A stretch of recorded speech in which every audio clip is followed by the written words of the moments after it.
All kicks off on August 19th.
The box. You opened it. We came. Explorers in the further regions of space, of experience. Damn it, I messed it up. Whatever.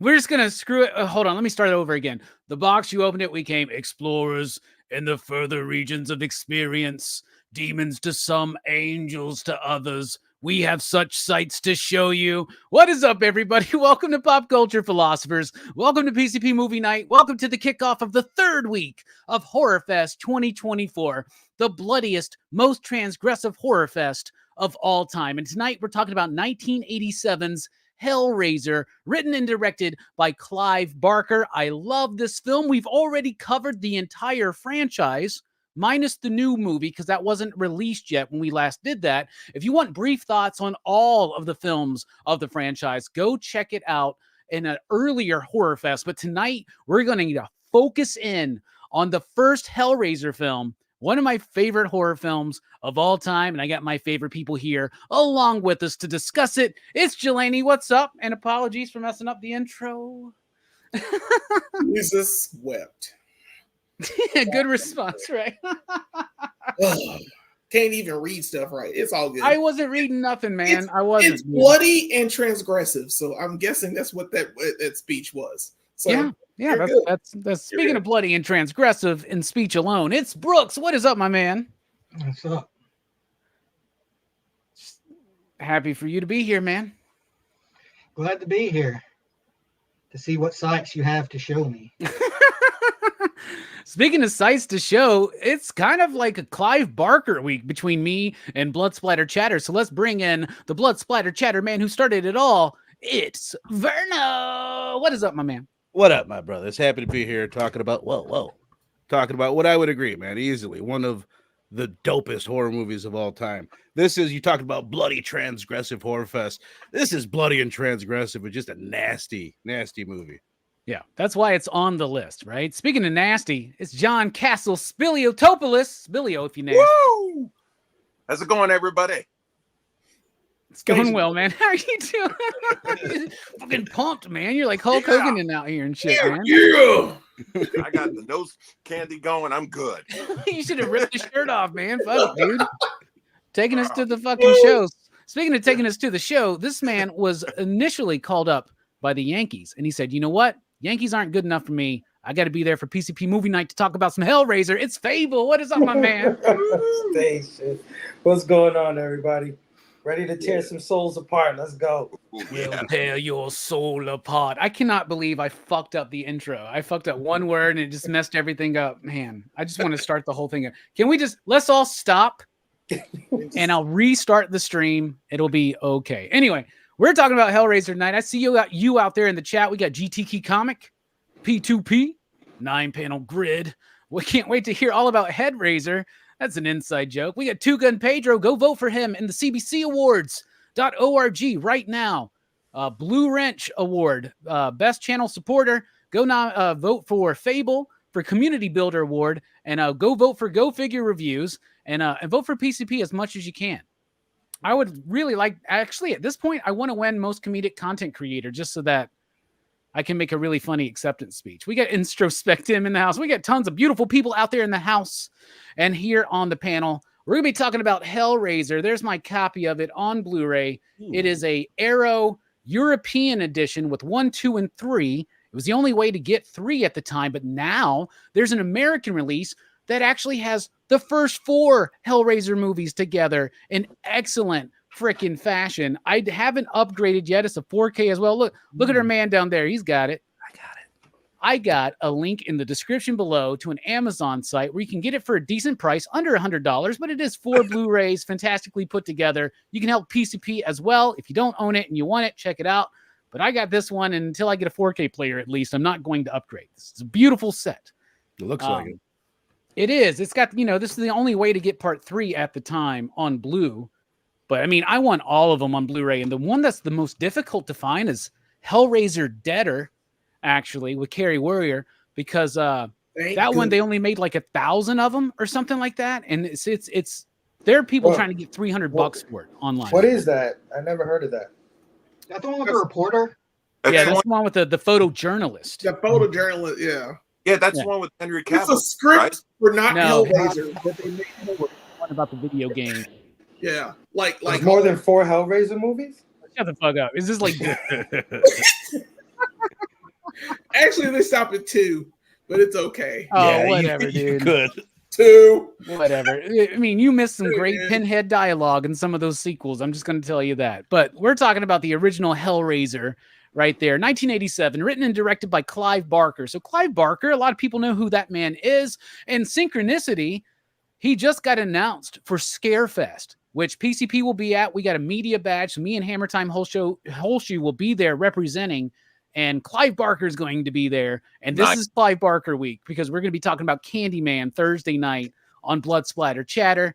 And y'all, what a great 1-2 punch. You know what I'm saying? These movies absolutely slap. But today, right now, it's about Hellraiser. Clive Barker met a lot of the cast of Hellraiser, including Doug Bradley, who plays the Hell Priest, a.k.a. Pinhead, in high school, right? And he started a theater company. And they would just make these like theater productions. And Clive Barker was really he's an artist. He's a writer. He's a performer. And he would do all the makeup effects and shit like that, right? So he did he did the Books of Blood, got really popular. There were a couple of movies adapted from his work. Rawhead Rex is one of them. The other one is something else. I can't remember what the second one is. But he was less than enthusiastic about the results of those because they very much veered far away from his script. He decided, I want to do this on my own. He met somebody who wanted to be a movie producer. He wanted to be a film producer and writer and director. So they were like, let's do it. They met with Virgin at the time. They agreed to do it. Then they pulled once they knew how transgressive and bloody this movie was going to be. And then they got in the involvement of New World Pictures, which was one of the Roger Corman companies. They had 900,000 pounds to make this movie with. And it blows my mind that this movie is made for less than $1 million and fucking slaps, just rocks. And this is the time we got to take ourselves back to 1987. You got to take ourselves back to the 70s horror boom in America, which was very visceral and very real and very raw. And then the early 80s. And that gave way to more of the comedic, lighthearted, fun-natured horror of the mid 80s and onward, right? We see it with things like Gremlins and Ghoulies, which by the way, we'll be talking about Ghoulies 1 and 2 like very soon. I'm so excited for that. But just like Texas Chainsaw Massacre Part 2, the Nightmare on Elm Street effect, basically, right? The Krueger effect, right? Where even in the first couple of Freddy movies, it's not as comedic as it gets. And we all know, because we're experts here, but the Halloween movies, in particular, the Elm Street movies and the Friday movies, they get really doofy, really stupid, really cheesy, but they're meant to be fun because if you didn't want the MPAA coming at you, you would kind of have the tone be a little bit more fun, a little bit more lighthearted, and a little bit more comedic to help balance that. Well, in 1987, Clive Barker said, fuck all of that, dudes, because we're going to take it back. And I would say that Hellraiser is the last gasp of that 70s and early 80s American horror renaissance, even though this is a British film. That is obviously set in England, but they're saying it's set in America, which is fucking weird. Like, no houses in America look like that. He mentions her home turf, by the way.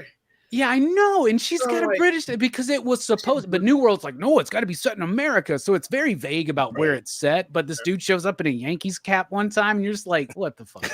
They dubbed over all these people's voices, very rigid.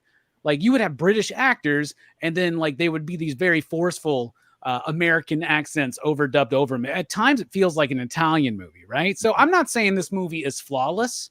It is Clive Barker's first directorial debut. He only directed 3 movies, right? He did this one, his most successful, Nightbreed, and then Lord of Illusions. Nightbreed, I think, is all right, but there was a lot, that project, I think, was a little bit too ambitious for what they were trying to go for. But I really like Lord of Illusions, but it's probably been like 15 to 20 years since I've seen it. So definitely something to rewatch. I think that's a hard to find Blu-ray. I got to get a hold of it. Anyway, my buddy runs a cool video store, so I bet he's got it. So I have no worries anymore about finding movies. It's great. Unless Jelani and Brooks are there trying to rent them from under me. Anyway, so Hellraiser. I love this movie. I first watched this movie as a young child. My mom was super into this. She took me to the video store. That was a very appealing cover right there. We took it home. Her and my stepdad, who wasn't necessarily as into horror as she was, they loved it. I loved it. This movie scared the fuck out of me, dude. Like, so I probably watched this like in 88 or 89. I'm like 8 or 9 years old. It scared the shit out of me, but there was something so amazing about it that just kept bringing me back, man. The Cenobites, their looks, so scary. But as you age and you watch more of this movie and explore it more, it's not about the Cenobites. And that's one of the best things about this movie. And in an era where you got Jason and Michael and Freddy running around slashing teenagers and stuff, this is a very adult, erotic, and tragic story, operatic even in a way, especially with some of the music. And we're going to touch on all of these bits. But y'all, I fucking love this movie. I think it's amazing. The makeup is great. Bob Keane did all that shit, along with his company. What was it? Image Illustration, I think, at the time. Absolutely fantastic special effects, a great pace, great music, great performances, a great story. I love this movie. It's so much. Let me be done gushing for now. Jelani, Hellraiser, what do you think? It's all right. Oh, sorry. That's Brooks's bit, man. Don't steal that shit from him. I stole the bit. Man, it's great, actually. It's by far, like, hands down, the best Hellraiser movie I've ever seen. Because there's several. And we've gone over them. Watch those reviews. With this one, man, there's a lot to talk about. Because there are a lot of characters that are cool. There's a lot of great music. The special effects are fire. It's one of these films that does, Robbie, you're right. It scares the hell out of you. I mean, if I was a kid and I saw this as a kid, which I didn't, that would have bothered me for years. It will tear your soul apart. Yep. I purposefully didn't watch this and The Thing for a very long time, because of the problems they give me. It's one of those. The time that we reviewed The Thing and you gave it, like, you knocked points off because of how fucking scary it was to you. Yeah. That's fucked up, dude. I'm just gonna say. I'm just gonna remind you how fucked up. I was like, I can't do it. This movie's too effective. 3.5. I feel like you did that with a Freddy movie too. Like, too scary. Too scary. I didn't watch a lot of Freddy movies as a kid. There's just a lot of horror movies. When I don't know. I don't want to get got when I'm sleeping. I don't want to get got playing with puzzle boxes, which I would never do anyway, because screw that noise. He's like, a Rubik's Cube, get that devil shit away from me, bro. Yeah, no thank you. I'm good. Don't touch it. Don't have any problems with it. Your life is great. And I don't know. I love how irritating and gross Frank is. Something about that character, along with like what has happened to him, on top of a whole, but yeah, Every gross thing. Every gross thing he does. We all had an uncle like that, minus the hell dimension opening box. But Yeah. Yeah, or maybe not. I don't have an uncle that wants to get me, that wants to get at me. But geez, it's such a fucked up movie, and Julia's a mess. And like I said, all the characters are fantastic. Everybody in this movie has problems, one way or another. Has a problem, but can only be solved by opening a puzzle box, right? Right? Yeah. Right? That everybody can open. Yeah. Yeah. Anyone can open it. It's the easiest damn thing to open. You touch it, it moves. I'm like, oh shit. Let's do it again. Oh my God, it turned into a triangle. And then you're like, next thing you know, you're getting sucked into hell. I'm like, oh no. Appreciate it. That's one of the things I actually like about the 2022 Hellraiser that they did with Jamie Clayton is that like the lament configuration, which actually we find out that's only a part of it is the lament configuration, but like the whole box, like the way they utilize that is way more interesting to me because it does seem very simple. It's like, all right, you spin this, you pop this open, you move it over, you put your little, do the little nipple twist on it, and like it's just whatever, it just happens, and that continues in the sequels. By the way, like it gets very easy to work this puzzle. Like, it's stupid easy. Like, but it's more like it stakes you out, right? That's in the beginning of the movie. It's always been yours. They should have been like what Leonardo da Vinci tried to open this thing once. You know what I'm saying? Because it was so complicated, he couldn't do it, or he did do it and got sucked into hell. It was some French guy that made it, right? It was the guy from Community, not Community, Parks and Rec. The guy from Parks and Rec that made it, right? Adam Scott. That's right. Bloodlines. Oh God, I remember that movie. Oh shit. You know, I'm having PTSD trying to like block out most of the Hellraiser movies. Just this one's awesome. 2 is awesome. What the fuck kept happening? It just kept. I mean, they were okay in some parts, but what was happening? I will still defend 5, 6, and 7. That's just they're garbage. They're hot garbage. Do not watch them. They're not Hellraiser movies. Y'all should watch part 5, Inferno. I'm just telling you, man. Whatever. Whatever. It's better than Blade 3. I'll fucking tell you that. It's better than Die Hard 5. It's better than Jason Bourne 5. It's better than Mission Impossible 2. Brooks, what was that 3 point or that 0.5 movie I gave for Hellraiser? What's the name of that one? That one's Judgment, right? Judgment was the last one before the remake. Yeah. So Revelations was the remake. Revelations was the bad one. Yeah, don't watch that one. Like it's trash. That's trash. All right.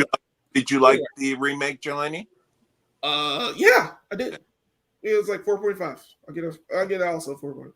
Yeah, I really like the remake too. But Jelani seems to love the original just as much as I do. What about you, Brooks? Hellraiser, what do you think? Based, of course, on the Hellbound Heart, a novella developed by Clive Barker around the same time as this movie was being developed. Yeah, it's kind of funny because like my first introduction to Pinhead wasn't through any of the movies. It was in Marvel Comics. They used to do this thing called like the Bullpen Bulletins page, and they'd have like one panel strips with like where like Tom DeFalco would be like talking to another writer or something, and one of them had Pinhead in it. So that was the first time I'd ever seen Pinhead. Was in a Marvel comic. Yeah. That's when Clive Barker was developing his own comic book line there, Razor line, and then they did the Hellraiser book through Epic. It's really cool stuff. Hard to find nowadays, man.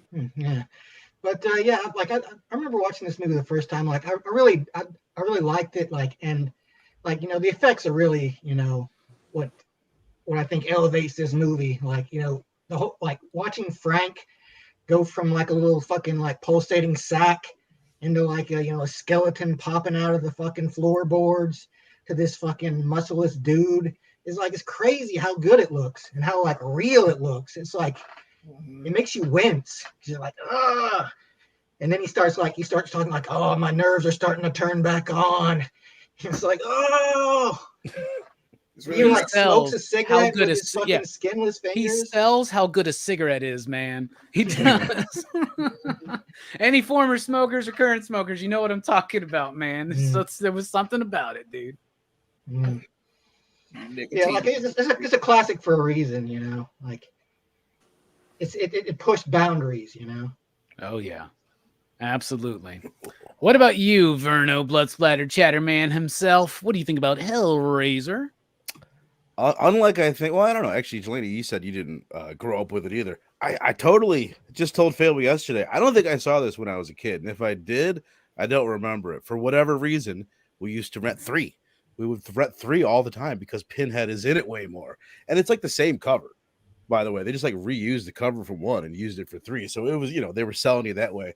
But I think it's one of the coolest, most metal horror movies of all time, which makes it one of the coolest, most metal movies of all time. Me and Fable were just talking 80s horror, talking creativity. This was the era of creativity. And I think this is one of the most creative movies of that era. We were saying it's like this and A Nightmare on Elm Street for just these wild, like out of this world movies. And it's like, it's a portal movie. It's a portal story, like a Wizard of Oz or a Matrix or all those, you know what I mean? It's like Paranormal Activity Part 6. Yeah, Just mentioned. Exactly. One of the Rick and Morty episode. The greatest movie. The greats.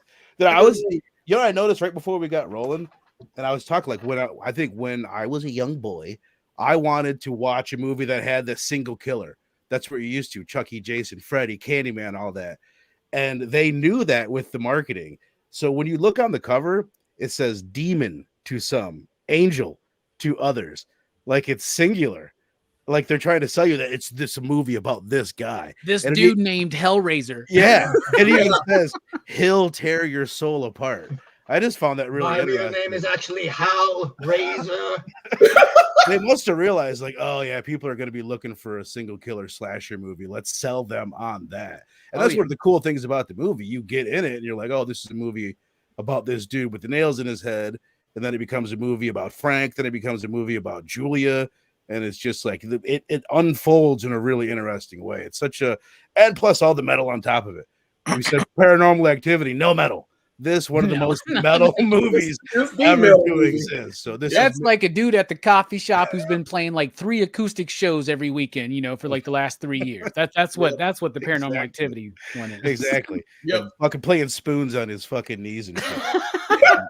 Yeah, I love it, man. It's one I cannot believe I didn't get introduced to earlier, and I don't think I would have appreciated though when I was a kid. I probably did watch it and didn't appreciate it because it's way more adult than those other movies that I mentioned of the era. It's a much more mature story, but it's badass. It's one of the coolest of all time.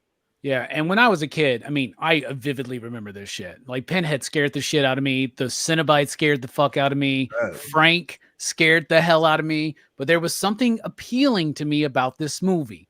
Maybe it was Julia's boobs. I don't know. But honestly, it was actually Lawrence Kirsty. I had a huge fucking crush on her. And I love women with like smoky eyeshadow on, like the smoky eyes, because of this movie. Like I think like this and like Beetlejuice and Heathers mixed together, like formed like what I think is sexy in a woman. Right. That's the other thing that it has in common with the Nightmare on Elm Street. Super badass, super creative. And the lead character is super hot, but she's a terrible actress. That's the other thing it has in common with that movie. You got to be like, oh, we'll just pretend she's tolerable. I don't think Heather Langenkamp is hot, but I get what you're saying. You don't think she's hot? Well, she's hotter. Actually, I think hot. Ashley's a way better actor than. Ashley plays a better drunk. The bit where she's like taunting with the box, you want it? Yeah. You want it? It's like, oh, you could have taken that again. We could have had another swing of that. But in Heather Langenkamp's defense, she is hotter actually in New Nightmares, I would say.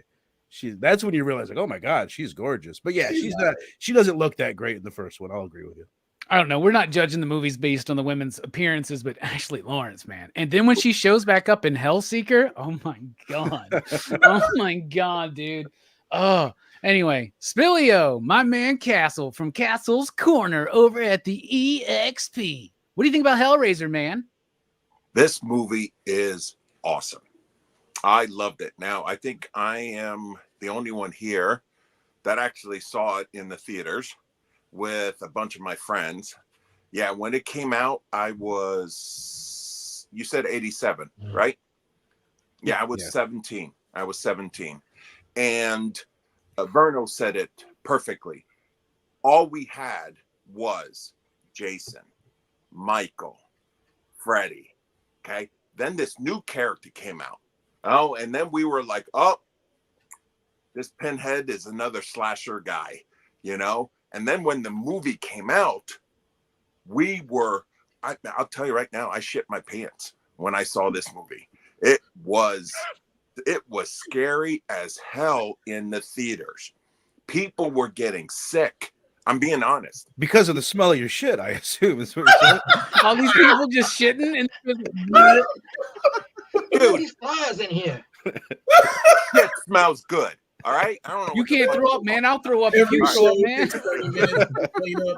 No, it was for a long time, for weeks. That's all everybody was talking about was, did you see this guy with the face of nails? It was huge at the time. It was really big. And then, of course, Kirsty was like, everybody loved her. You know, I think this was her first movie, to tell you the truth. Yeah, it is. Yeah. Yeah. And we really liked about like how different this movie was compared to the other slasher movies. And, you know, like this movie had a really, really good story of fucked up people, you know? And Julia, I'll tell you, I forget the actress's name. I fucking hate her, but she did a great job, the actress. You know, I hated the character, but wow, she was good. Yeah, this movie we talked about for weeks at school. You know, everybody was like, how did they do it? You know, you got to remember back then, nobody knew. This was, I remember watching it behind the scenes where they changed his look so many times because every time he walked, the needle would bounce with him, you know? So they had to do it. But I loved this movie. The gore was great. The acting, yeah. And I love, what's his name? Andrew Robinson. Yeah. And loved Claire him. Higgins is the lady that played Julia. Okay. I loved Andrew Robinson from Star Trek, Deep Space Nine. That's where I knew him from. But He's also in Dirty Harry. He's the Dirty Scorpio Harry. killer. Yeah. He's the barber in Child's Play 3. He is the barber in Child's Play 3. Yeah. He's a really good actor. You Guy's know? very excited about cutting young men's hair, man. Like, Smelling it and shit. DS9? I Yeah. can't get his name in DS9. But the main thing everybody talked about the movie, the main thing was the Cenobites.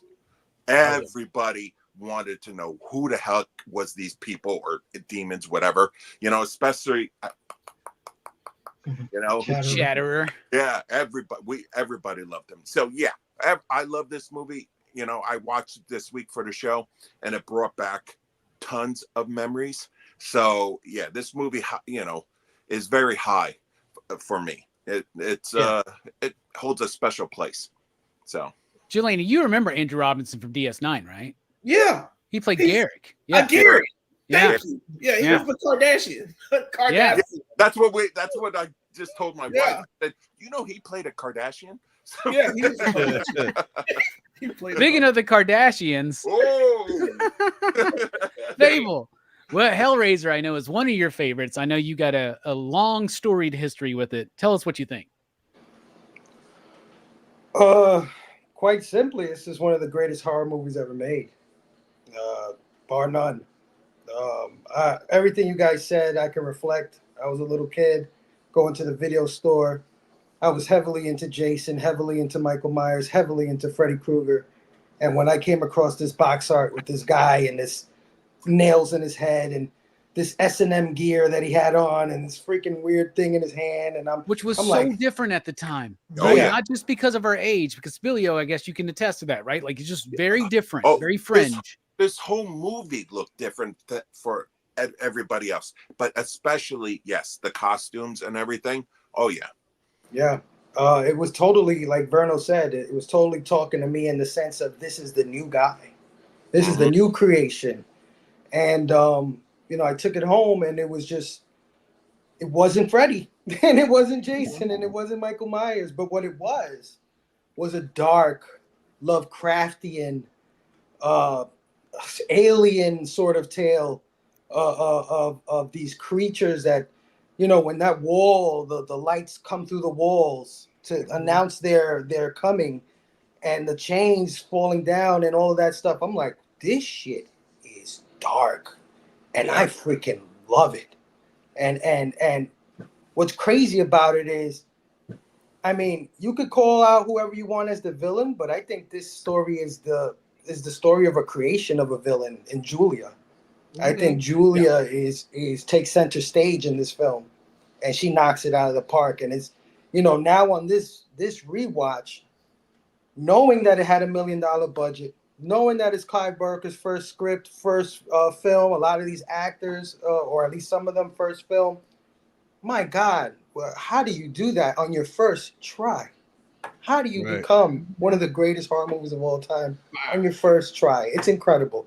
This movie's fantastic. It is not flawless, like Robbie said, there's clunky parts to it, but it could be forgiven because we've seen a lot worse, man. So this is an amazing film then, and it's an amazing film now. I recommend to anybody, man.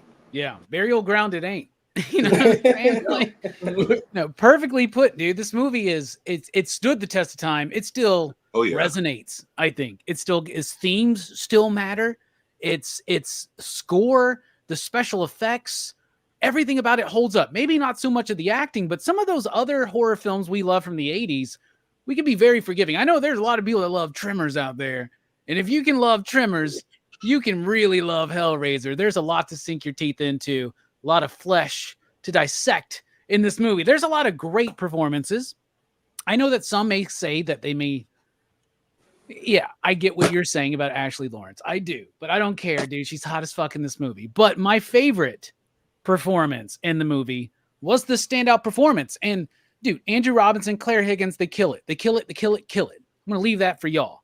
And I'm going to take Doug Bradley. Because that dude, with so little, delivered so much. And this was his first movie role. He was a high school friend of Clive Barker's. And on his first day where he had to deliver the line, "We want the man who did this," he couldn't get the line. And people looked at me like, is this guy stupid or something? He can't remember this one fucking line. He had to pull that shit together. He had to go 6 hours in the makeup. Clive Barker said, whatever you do with the makeup, we want to make sure that Doug comes through. So it's a very thin makeup. And for being a thin makeup, it really works. And the way that Doug Bradley is able to use his face and his voice. And yes, there's some trickery with the vocaling there, right? But he is delivering those lines in a very certain way, right? That even with the vocal effects does not take away or strip the power of his performance. Absolutely stellar. He also has the best fucking lines, like, in the entire movie. And he's got the best lines in Hellbound. He's got the best lines in Hell on Earth. He's got the best lines in Bloodline and Inferno and Hellseeker and Deader and even Hellworld. Doug Bradley gets the best lines in all of these movies. And that's why even some of the shittier sequels, they may not have been written as Hellraiser movies and had to be forced in, but those forced in bits, Doug Bradley kills. And just that 8-minute soliloquy at the end of Hellraiser Inferno cements it as a great film to me, because that's the power of Doug Bradley in this role. He is so fucking amazing and iconic. And it's honestly a shame that they let somebody else play Pinhead before Jamie Clayton did it in the reinterpretation of Pinhead. I think she did Doug a lot of justice because she did her own thing. I'm a big fan of her work, especially in Sense 8. And I thought her Pinhead was amazing. Oh, yeah. Because it was informed by Doug's performance, but it was different than Doug's performance. But you cannot take away what Doug brings here. It's as important as what Robert Englund did with Freddy. And unlike Jason or Michael, these are two dudes who defined these characters, right? You could add in Brad Dourif to that, right? Because Brad Dourif is the only one still doing the voice of Chucky, because we don't talk about that Mark Hamill remake. Tony Todd, too. The other guy, you see his face. Candyman. That's true. He's even Candyman in the fourth one. So, yeah. Yeah. Anyway, Doug Bradley for me. What's a performance you want to highlight, Jelani? Oh, man. I'm going with Frank. Sorry, Frank. Frank is such an asshole. Frank? Which Frank? Skinless Frank or Skin Frank? They're both, There's two different dudes. Oh, it's two different dudes? Yeah, the dude playing Skinless Frank, they got a dude, because it's all dubbed, right? The whole thing's dubbed. And regular Skinned Frank is actually kind of That's what it's sexy, but called. you know that he's going to be very smelly, and that's not appealing to me. But they just got a guy to play the skinless Frank because they were like, we need somebody who can act and perform, but also super skinny. And that's one of the reasons why the makeup looks so good on him. It's kind of like the Tar Man. Who does in the return. voice? Does the original guy do the voice, or is it two different voices? It's two a different completely voices. different dude who Right. does That's the why voice. it's I dubbed. thought so. You can tell Skin Frank is dubbed. Yeah. And then Fun Andrew fact- Robinson plays him too at the end. You Yeah. know, there's three Fun actors fact, that play Frank. Skinless Frank is also the psychopath that thought he had things crawling on him in Hellraiser 2. Huh. The same guy. Nice. I did not Hell know yeah. that. He's So also, which Frank Yeah. are you effects talking legend. about? Say- Dylan? I'll say Skinless Frank. But you know what? No, fuck You that. can pick all three if you want. man. I'm gonna pick Frank as the character Frank. Frank is such an asshole. He's 100% like a shitty human being. The fact that he wants to fuck his nephew, his niece, that bothers me on a lot of levels. And like he's pathetic. He's one of these human beings that like, oh my god. And like now when he's skinless, and by the way, this is before, but then when he's skinless, he's even more of an asshole, and it shows because he has no skin, and he's just this horrible human being on top, or horrible, damn near human being that's been torn to shreds several times and has to reconstitute his body. It's fucked up. I don't know. His special effects still gross me out. From the first time I watched this movie to this time I watched this movie. And this has been, I think I've only watched Hellraiser 4 times. I think I've only seen it 4 times. So Bob Keane and Clive Barker went to a live autopsy, a skinning of a human cadaver, to be able to figure out how to do that makeup on Frank. And Bob says he barely saw anything because he was like trying not to throw up. And Exactly. Clive Barker, he says that Clive Barker was like disappointed because he goes, it just looks like someone wrapped bacon on someone. Wow. That man needs help. Yeah. That's awful. But yeah, I choose Frank. He's just It's God, a good one, man. He's so trash. He is a trashy dude, man. He He's a trashy comes dude, to man. visit his brother just to fuck his wife. Right. And look at where he sleeps, bro. Who Yeah. the fuck that, dude? That's what Yeah. I'm saying. Like, it's just so She wants a bad boy. Julia wants a bad boy, Oh, and she my God. sees it. Yeah, he stinks. His whole house stinks. It smells like hot ass. That dude, once you said that, it's like, yeah, Robbie, he does stink. You can Yeah. like smell him through the You film. can Yeah. smell him. You can smell him. It's like a weird, odd smell. Well, Clive's a writer, gross. right? He's a novelist and a short story writer, so he knows how involved the senses need to be. And because of how sweaty they make them, because of how dank they make everything look, even the candlelight, like, things smell worse by candlelight for some reason. You know what I'm saying? Like, it's just nasty. Smells like Conan the Barbarian, dude. He smells nasty, I bet. That's pretty bad. Smells worse, dude. That dude's like whatever. It's just gross. Ugh. I love Anyway. how we're talking about Musk of a man. Yeah. Speaking of musk of a man and dilapidated housing, Brooks, what about you? What do you think? What's a performance you want to highlight? Well, it's like, I like all the Cenobites, but I think the female Cenobite was the standout for me. Like, aside from Pinhead himself, she kind of feels like the second in command in a way. She's kind of like the Riker of the Cenobites. Yeah. Like, I like she gets one good scene Especially where, with the like, way that she like sits in a chair, Yeah. right? Like, totally. like Steps the scene over. where Kirsty's like trying to get out of there and she's like going somewhere. I just love the Cenobites, like their whole attitude, like, is like, it seems like they just don't give a shit about anything. Like, like it's like they've got all these like elaborate, like painful looking wounds, but it's like they don't even care. It's like nothing matters to them, It's like they just have this, like, their existence seems like they seem content, but also at the same time like extremely depressed, which I find very amusing. And they're scary too, because like it just makes you think, like, looking at like how that would not look, does not look comfortable, I don't think I'd want to have like a bunch of pins stuck into my skull. It doesn't look very. You don't want a vagina on your neck? Like, what if I lay down on the pillow and then the nails get pushed in? Like, I don't think I'd like that.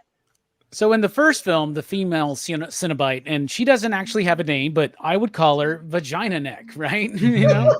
But in the first movie, she's played by Grace Kirby, who was very much appalled at the makeup, the process, what she looked like, the performance. She was not down. And so in the future sequels, it was Barbie Wilde who did it, and I like both performances. But like Barbie's performance, first of all, just her in the makeup, I think she looks too pretty, right? Like there is something about the female Cenobite in this movie that's scarier than almost all the other Cenobites. Like, yeah, Butterball's licking his lips and touching his wound and shit like that, and Chatter's fucking crazy. But like, it makes me wonder, like if their wounds or like some kind of aspect of their personality, like maybe like she was somebody who was always saying hurtful things. That's why her throat is exposed or something like that. She was a heavy smoker. Yeah, maybe she was a smoker or something like that. She's the lady from Beetlejuice. You kind of get some of that in Hellraiser 2 when Dr. Chenard starts killing them off, and they show kind of where they came from, sort of. Yeah, because you see the origin of Pinhead in that one, right? And yeah, that was badass. Yeah, it was. When I met Doug Bradley, it was at a haunted house that's down here named the Atrox Factory, which is my favorite haunt, like in the area. And I went. What's that? It's in Leeds, Alabama. It's in Leeds. Yeah, you remember going with me, Jelani? Yep. Asses and elbows. Yes, sir, I do. We lost Jelani halfway through the whole thing. He ran ahead of everybody, right, in the middle of this haunted house, and then as we get further through it, he runs from the front back behind us, and we exit and we see him come out the fucking entrance, and we're just like, what shaggy fucking Scooby-Doo shit did you just get into, man? It was a lot. What the fuck was that? A lot of changes through that place, man. It was a lot of changes. But the female Cenobite's pretty dope. What about you, Verna? What's a performance you want to highlight? I'm surprised I get to pick Julia being third. That's her name, right? Julia, not Juliet. She is like, every time I watch this movie, I'm like, oh my God, I forget like how significant she is. She's kind of, in a way, she takes the form of the lead villain in the movie. She's the one carrying out the deeds for Frank. But I like how she starts out and she's like hesitant, and then after the first kill, like quickly she's just super smooth about it, and she's cold-blooded slasher killer, like really quickly. I did want to say, Robbie, talking about Doug Bradley's performance, those lines that he gets, the best lines in the movie, which I totally agree with. Someone else could have made those lines suck. We'll tear your soul apart. It's badass in this movie, but it could easily be. Yeah, imagine if it was like, we'll tear your soul apart. yeah, that's what makes it so goddamn impressive. But yeah, I always forget that it is her story. Like Fable said, she really does carry the movie through large chunks of the film, and she's just so badass. She's like probably one of the more underrated horror villains, because she's like third in line. People will mention, actually she's like seventh in line. You'll mention all the Cenobites, you'll mention Frank, and then it's like, oh yeah, Julia is the one in this movie and the second one. She plays a huge role in that one, and they wanted her. Clive's intent was to actually build like the first like female like horror villain, right? Because she until then we had like Bride of Frankenstein and a few other things, but like nothing to this level that he wanted to build her to. I think it was her decision to quit doing the movies. They wanted her to continue to be like the face of the franchise, which is crazy. Like looking at it, clearly you have the face of the franchise. Dude with the fucking nails all in his face. That's your guy. But they wanted Julia. But yeah, she's fantastic. She is. She's really good. Even though that fucking 80s mullet she has in those flashbacks. Dude. Oh, it's crazy. I was like, you look like a stepmom. She is a stepmom, but she looks like one. A banger too. She looks so much like my stepmom. Like honestly, I had a stepmom in 1987. She looks a lot like her. It's fucking weird. Like, that meme that's like around Christmas when it's like 80s moms watching you open your presents, and it's Mel Gibson from the fucking Lethal Weapon franchise smoking a fucking cigarette. That's what she's got that energy. Speaking of the Mel Gibson from the 80s energy, Spilio, what about you? What's a performance you want to highlight? I liked Larry. Well, I didn't like him, but I did like him, if you know what I mean. Like in the beginning, I thought it was very good acting by Andrew Robinson, where he was the dorky, mild-mannered guy. You know, he just was a pushover, and I didn't like him in the beginning, you know, but then when he transferred to Frank, then you could see his acting chops. Right. He not yes, they did change his face a little and all stuff like that, but his eyes, Yeah. he just was a totally different person, you know. And I remember seeing a behind the scenes with Andrew Robinson. He said that's the reason why he took this role, so he could play two different people, because he wanted to be challenged. So I like Larry. The only part I didn't like, well, I guess why I know why they did it, that you didn't see him die, because they wanted to show you later on that it was, you know, Frank, but Larry, whatever. Because it's not obvious when this dude's like leaking shit out of his Yeah, hair. like his hair. Yeah. Like you I was see like, it. what? It's just like Spilio says, something about like the how wide he opens his eyes too. Yeah. Like it's like it sells it. Yeah, it's just, and I know it wasn't that much makeup on the face. No, obviously around and all stuff like that. But, you know, I don't know what the hell was going on in his mind. And with that house, too, I didn't understand the house. The first floor was beautiful. The second floor, what the hell? There was mold all over. Frank's floor. And Yeah, well, I mean, Frank was there, like shacking up for a while. You know what I'm saying? Being gross. But Yeah. I got to ask you guys, do you guys have a room in your place that you never visit, that you never go in? No, but when I but I live in an apartment, 2-bedroom. But I used to live in a 3-bedroom house. Yeah. And when I lived there alone, there was a room I never went to, and it was just filled with junk. Like everything I bought, I would just throw it in there, and it was like the hoarder room. I remember that thing. Yeah, that's the part that I always thought was weird, that nobody went Closet in the room.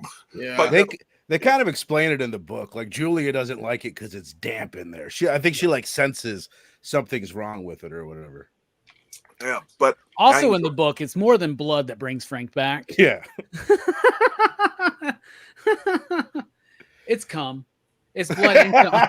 Nice. Perfect timing. Perfect timing.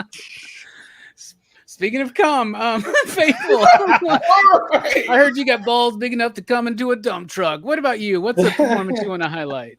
Yeah, I feel like I came last because there's nobody left in this fucking movie. It's tricky. Yeah, there really isn't, bro. What about the guy that moved the couch in? They were good. Well, That your Fun daughter? fact- Doctor. fun fact, that's the guy who Doug Bradley was supposed to play. Yep. Was the guy moving in the couch, because he said that it was his first time role. He wanted his face to be seen, so he wanted to be a character that at least didn't have makeup on. And you know, what a great choice that he made. You know, Right. later on. That's But wild. Yeah, it's true. I mean, I gotta go with Robbie. I'm just gonna say Doug Bradley as well. Doug Bradley is iconic. You know, it's like Robert Englund. Once you take him out of that makeup, there's nobody you can put in that makeup. no, There's just no human being that can be that. no. And Doug Bradley is the same exact thing, and we've seen it. We've seen it with that last Hellraiser movie where they did change him. He looks so dirty and derpy, and I don't know what the hell It was wrong so with that. stupid. Yeah, Because they had two different dudes playing them in those movies, in Judgment and Revelations, and they both they don't have the look.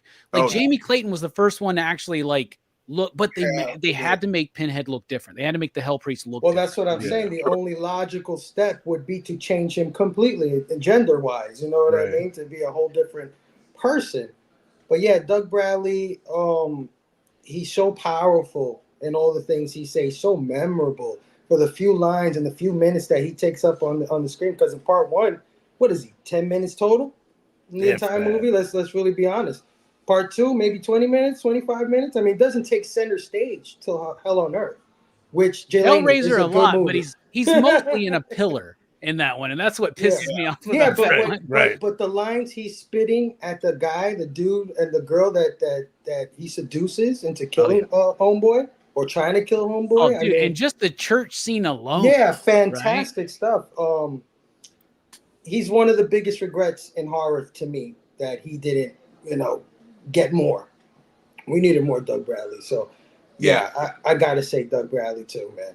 Well, you get him in like Wrong Turn 5, I hear, but I don't know if I've never seen those films, and I'm sure 5's probably not the best, but some might say that about Hellraiser Part 5, and I think Hellraiser Part 5 is great. Let's talk about the style and structure of the film.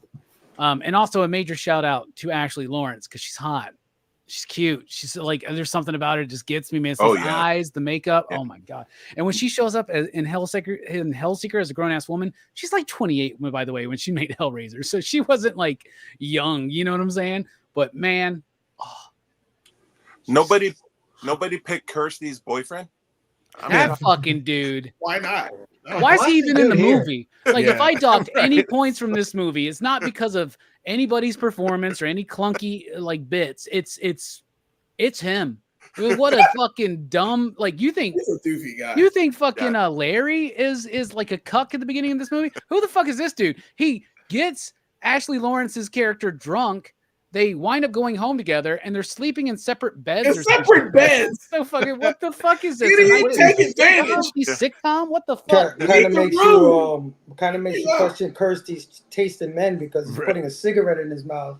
And he puts it back out, and I'm like, really? That impressed you? That's Is that the all it 80s, takes? baby. Yeah. And at the end, he sees this freaking monster and doesn't say one word about what the hell did I just see? Nothing. He just goes like this. He is the worst part of the movie. And that's saying a lot, because I think the engineer is pretty fucking dumb. So we're getting into style and structure here. Style. The way it's shot, cinematography, in the way of the cinematography, right? The way it's actually shot looks great.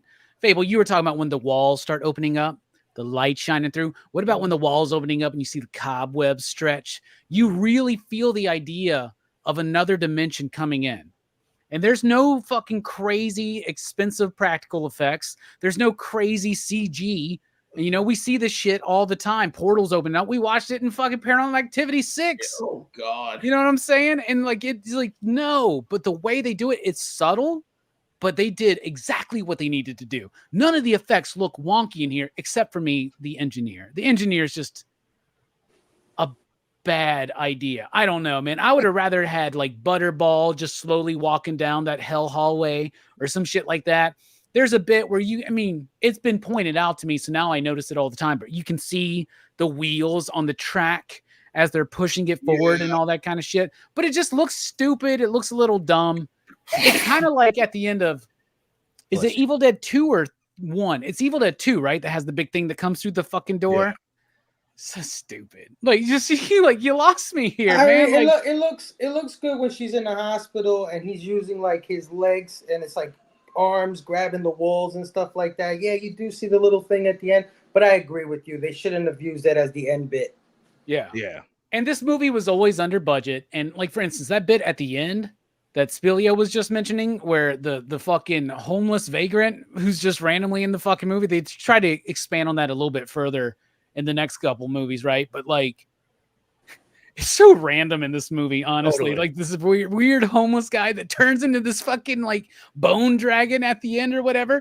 That was something that Clive Barker goes, hey, wouldn't it be cool if this guy turns into like a bone hell demon and takes the box away at the end? And Bob Keane says, but we're shooting, Clive. So they hastily put that shit together, right? But I think the engineer looks a little sloppy. But aside from that, like, all the makeup on all the Cenobites look great. The Frank makeup is amazing. It's like, we always talk about Rob Bottin and on The Thing or The Howling. We always talk about Rick Baker's work on American Werewolf in London. We talk about the amazing effects in Phantasm 2. We talk about all these amazing effects in these movies. Well, Hellraiser needs to be up there. Oh my God. 100%, right? Like, this is a movie. And I heard that I watched y'all's show, by the way, everybody on the replay. Go check out, if you missed it, Blood Splatter Chatter, top 10 movies of the 80s, top 10 horror movies of the 80s with him and Fable. That was a great show, everybody. Y'all's list actually surprised me. Thank you, sir. But it's very cool to see some of it. And I agree, man, The Shining needs to be on anybody's top 10 list. Halloween 2, though, over 4. Okay. Yes. What do you mean? Yes. What do you mean? Yes. Don't just throw that out there like that's not a fucking debate. Yes, obviously. Dylan, you're in the chat. Halloween 2 or Halloween 4? I want to know what you have to It's say. Halloween 4, man. I'm sorry. I know I love get it. 4. Everybody's scared. Everybody's worried because they didn't see what's her name's tits in part 4, right? But Yeah, whatever. what the hell, man? I'm in the Don't- 80s. That's coming I'm later. freaking teenage in the 80s. I saw all these movies in the theater. What the hell, man? Give me a call. So the special effects are There's only amazing. one You did, man. Tell us how Vietnam was, by the way. The special effects are amazing. Fuck The yourself, all right? cinematography is amazing, and the structure of the script, I think, is good. There's not a wasted line of dialogue. The only wasted bits are a dipshit fucking cuckoid fucking boyfriend, like with the cigarette and all that fucking shit. You know what I'm saying? Like, there is some stuff that you're like, ugh, but everything else is so perfectly executed in this film, style and structure. I think it soars, even with its clunkiness at times. What about you, Jelani? Style and structure. Hellraiser, go. I agree. It is a cinematic treat.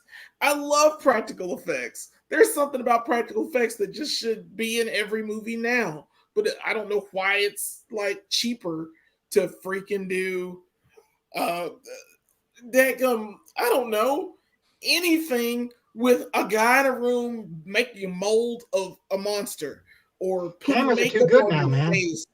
You don't High do def has this. killed practical effects. It's what happened. Yeah, it's just terrible.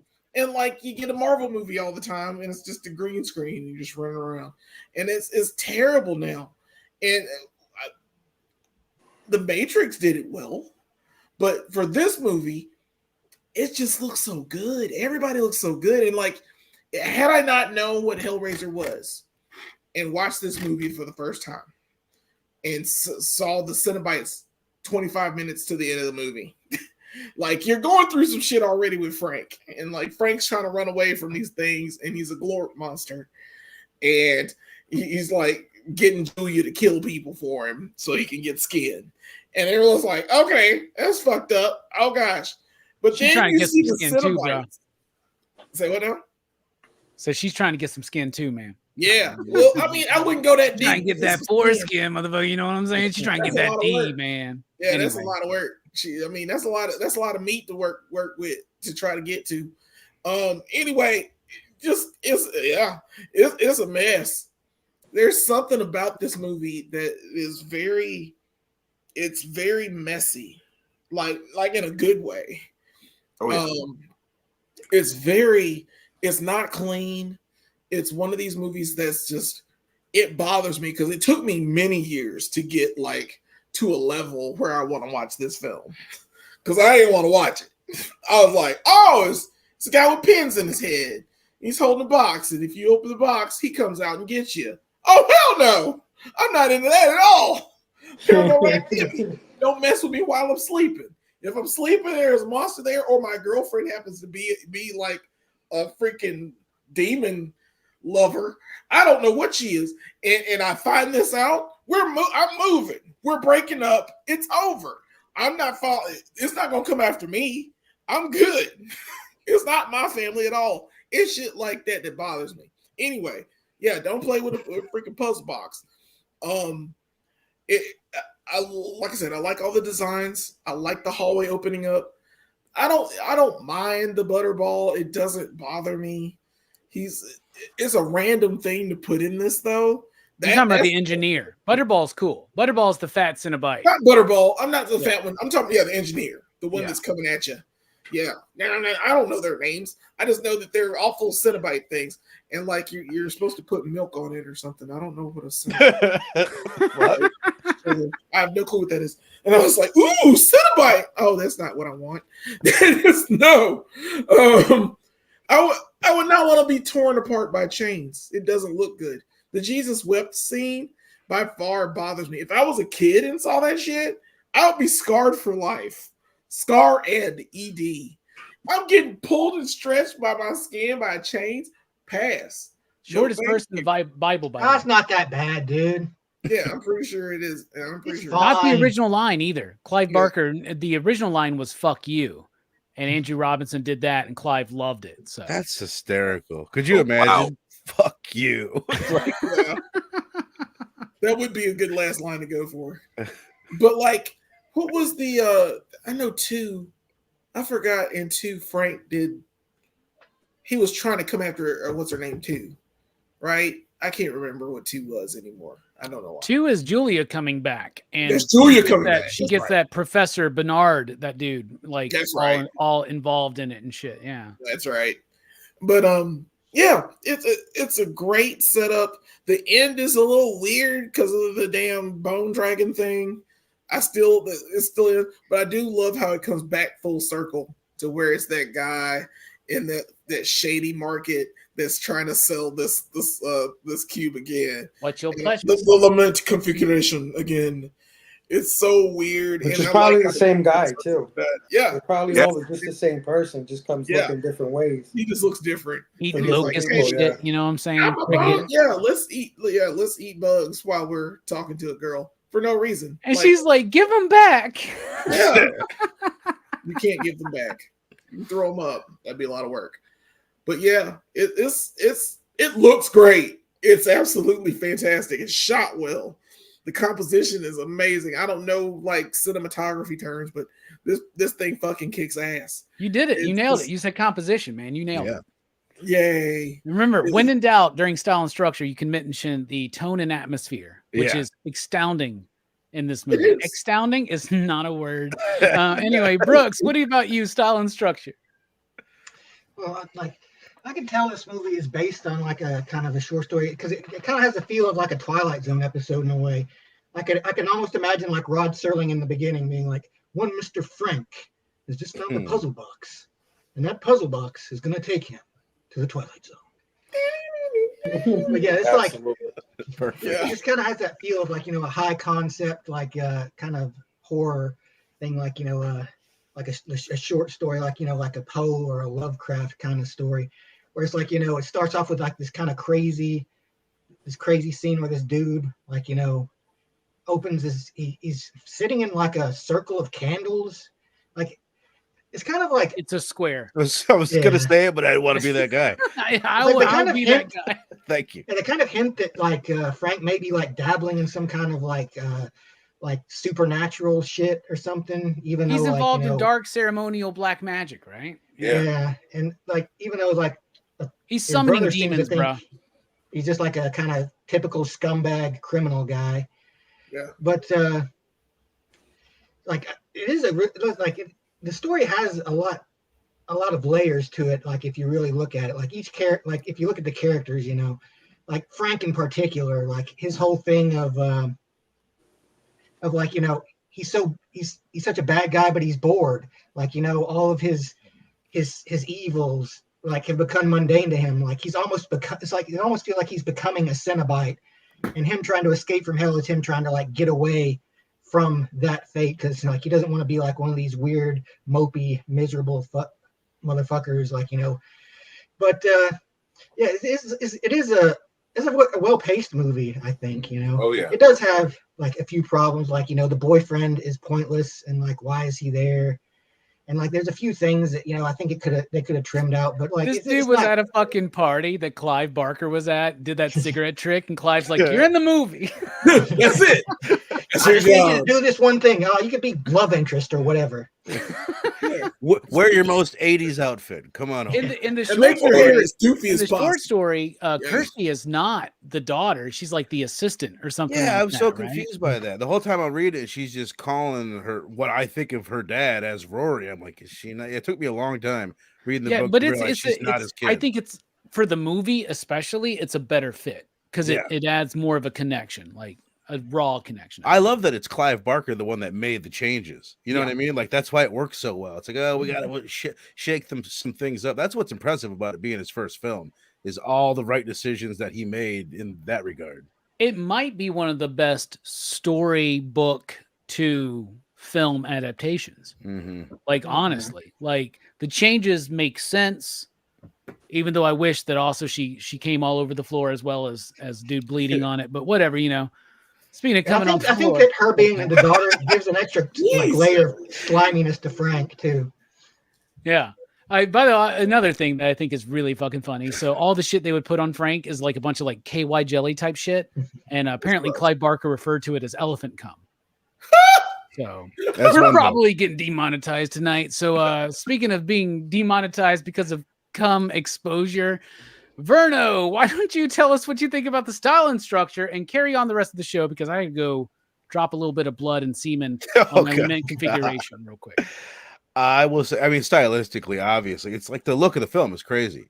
We're dealing with a genius. You know what I mean? Clive Barker, a legit creative genius. He misses a lot. I was just talking to Fable about this. I love what he said when he's like, I am in this world to make weird shit. He's like, to put weird shit into the world. And he's like, most people are not going to like my weird shit, but the people that like it are going to love it.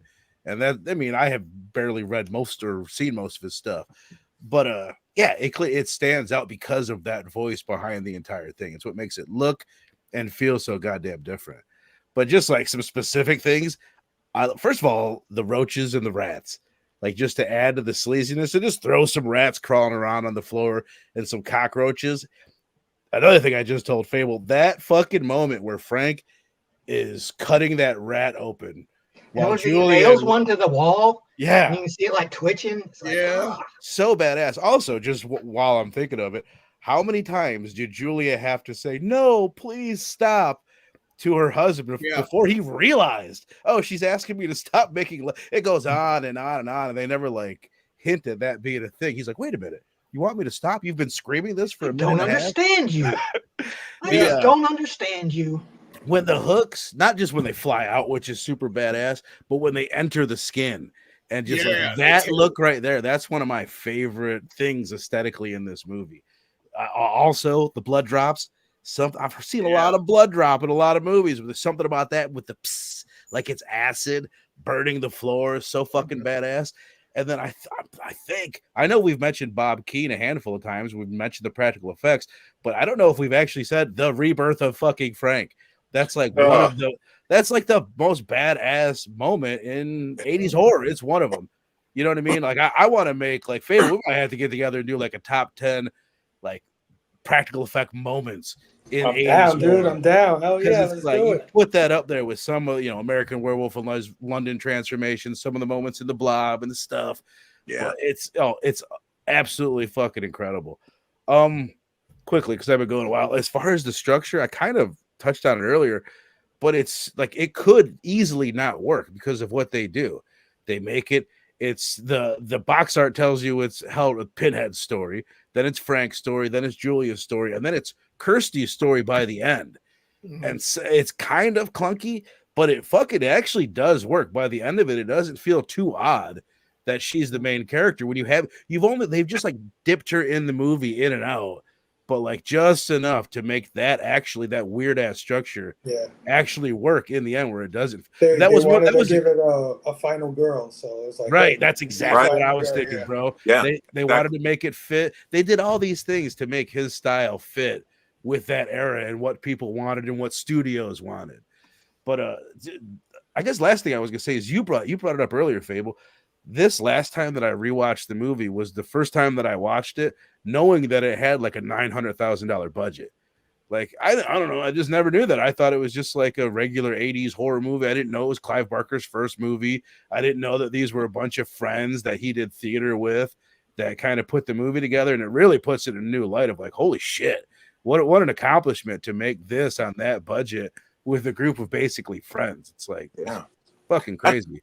That's why this movie, I think, really hit big, because when it came out, my friends and I, who the hell's Clive Barker? Right.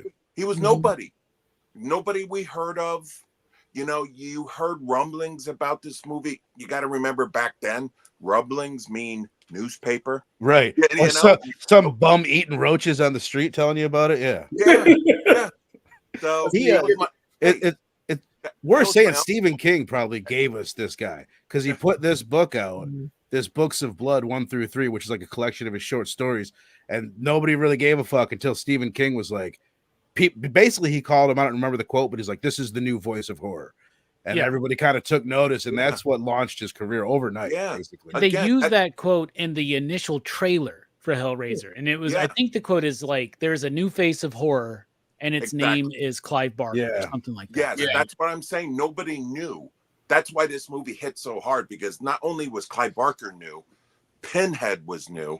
Yeah. This movie was new, at its time. There was nothing like this. You mentioned. Well, Spilio, elaborate a little bit, man. What do you think about the style and structure? I really love the structure and everything, because everything was dirty. Even like the pillow that you saw Frank on, it had dirt around it. And we all know that dude in our 20s, early 20s, who had that pillow. Right. Brooks, Delaney, you know the dude I'm talking about. Yeah. He had that pillow. Yeah, dude. No, I loved, when my friends and I went to the theaters, and when the cinnamon rolls came out, you were like, where did they come from? That place must be scary, but you want to know where they came from all at the same time. I love the mysterious of it. They didn't show it where they came from. Like, now today they would have fucking showed you in the trailer. You know what I mean? So it was really deep, dark. You had mentioned sweaty. I mean, even when Frank was fucking talking and shit is dripping down his chin, you're like, ugh, I really like the difference too. Like I mentioned before, downstairs in the house, it seemed like you were watching, Leave It to Beaver type of thing. And then, but once you go upstairs, it's a totally different story. You were like, what the hell is going on? I really like the pace where the movie, right from the beginning, started. Just, him going there and him sitting in that square, like Brooks said, and it built and built and built. I thought it was great. The only thing I did not like was how Kirsty got rid of the cinnamon rolls, where it just seemed like every time she just touched the box, all you got to do is just unsolve the puzzle. Yeah, right? And then she did it. She unsolved it every fucking time. And then, well, I mean, it kind of. Here's the one grace I'll give that. Right, is that we see from Frank, you solve the box, they come, they take you. Yeah. Kirsty makes the deal, right? Yeah. And that's one of my favorite Pinhead bits too. He goes, suppose somebody had done that. He's like, no one can escape us, but suppose somebody did. No time for argument. He's so like bureaucratic. I love it. Has anyone checked on Frank lately? Yeah. But that was the only thing. But now that I was like Verno, I didn't know anything about the budget, I didn't really know about the first time movies till recently with Clive Barker, but I could tell at the end of the movie that they were, I don't want to say running out of money, but each cinnamon roll left really quick. Yeah, you know what I mean? It was just like, oh, they're going to get them. Oh, this was so how out of money they were. The Frank transformation scene that Verno was like talking about, right? That was filmed after production had already ended, because they knew if they had one more scene, it'd be good.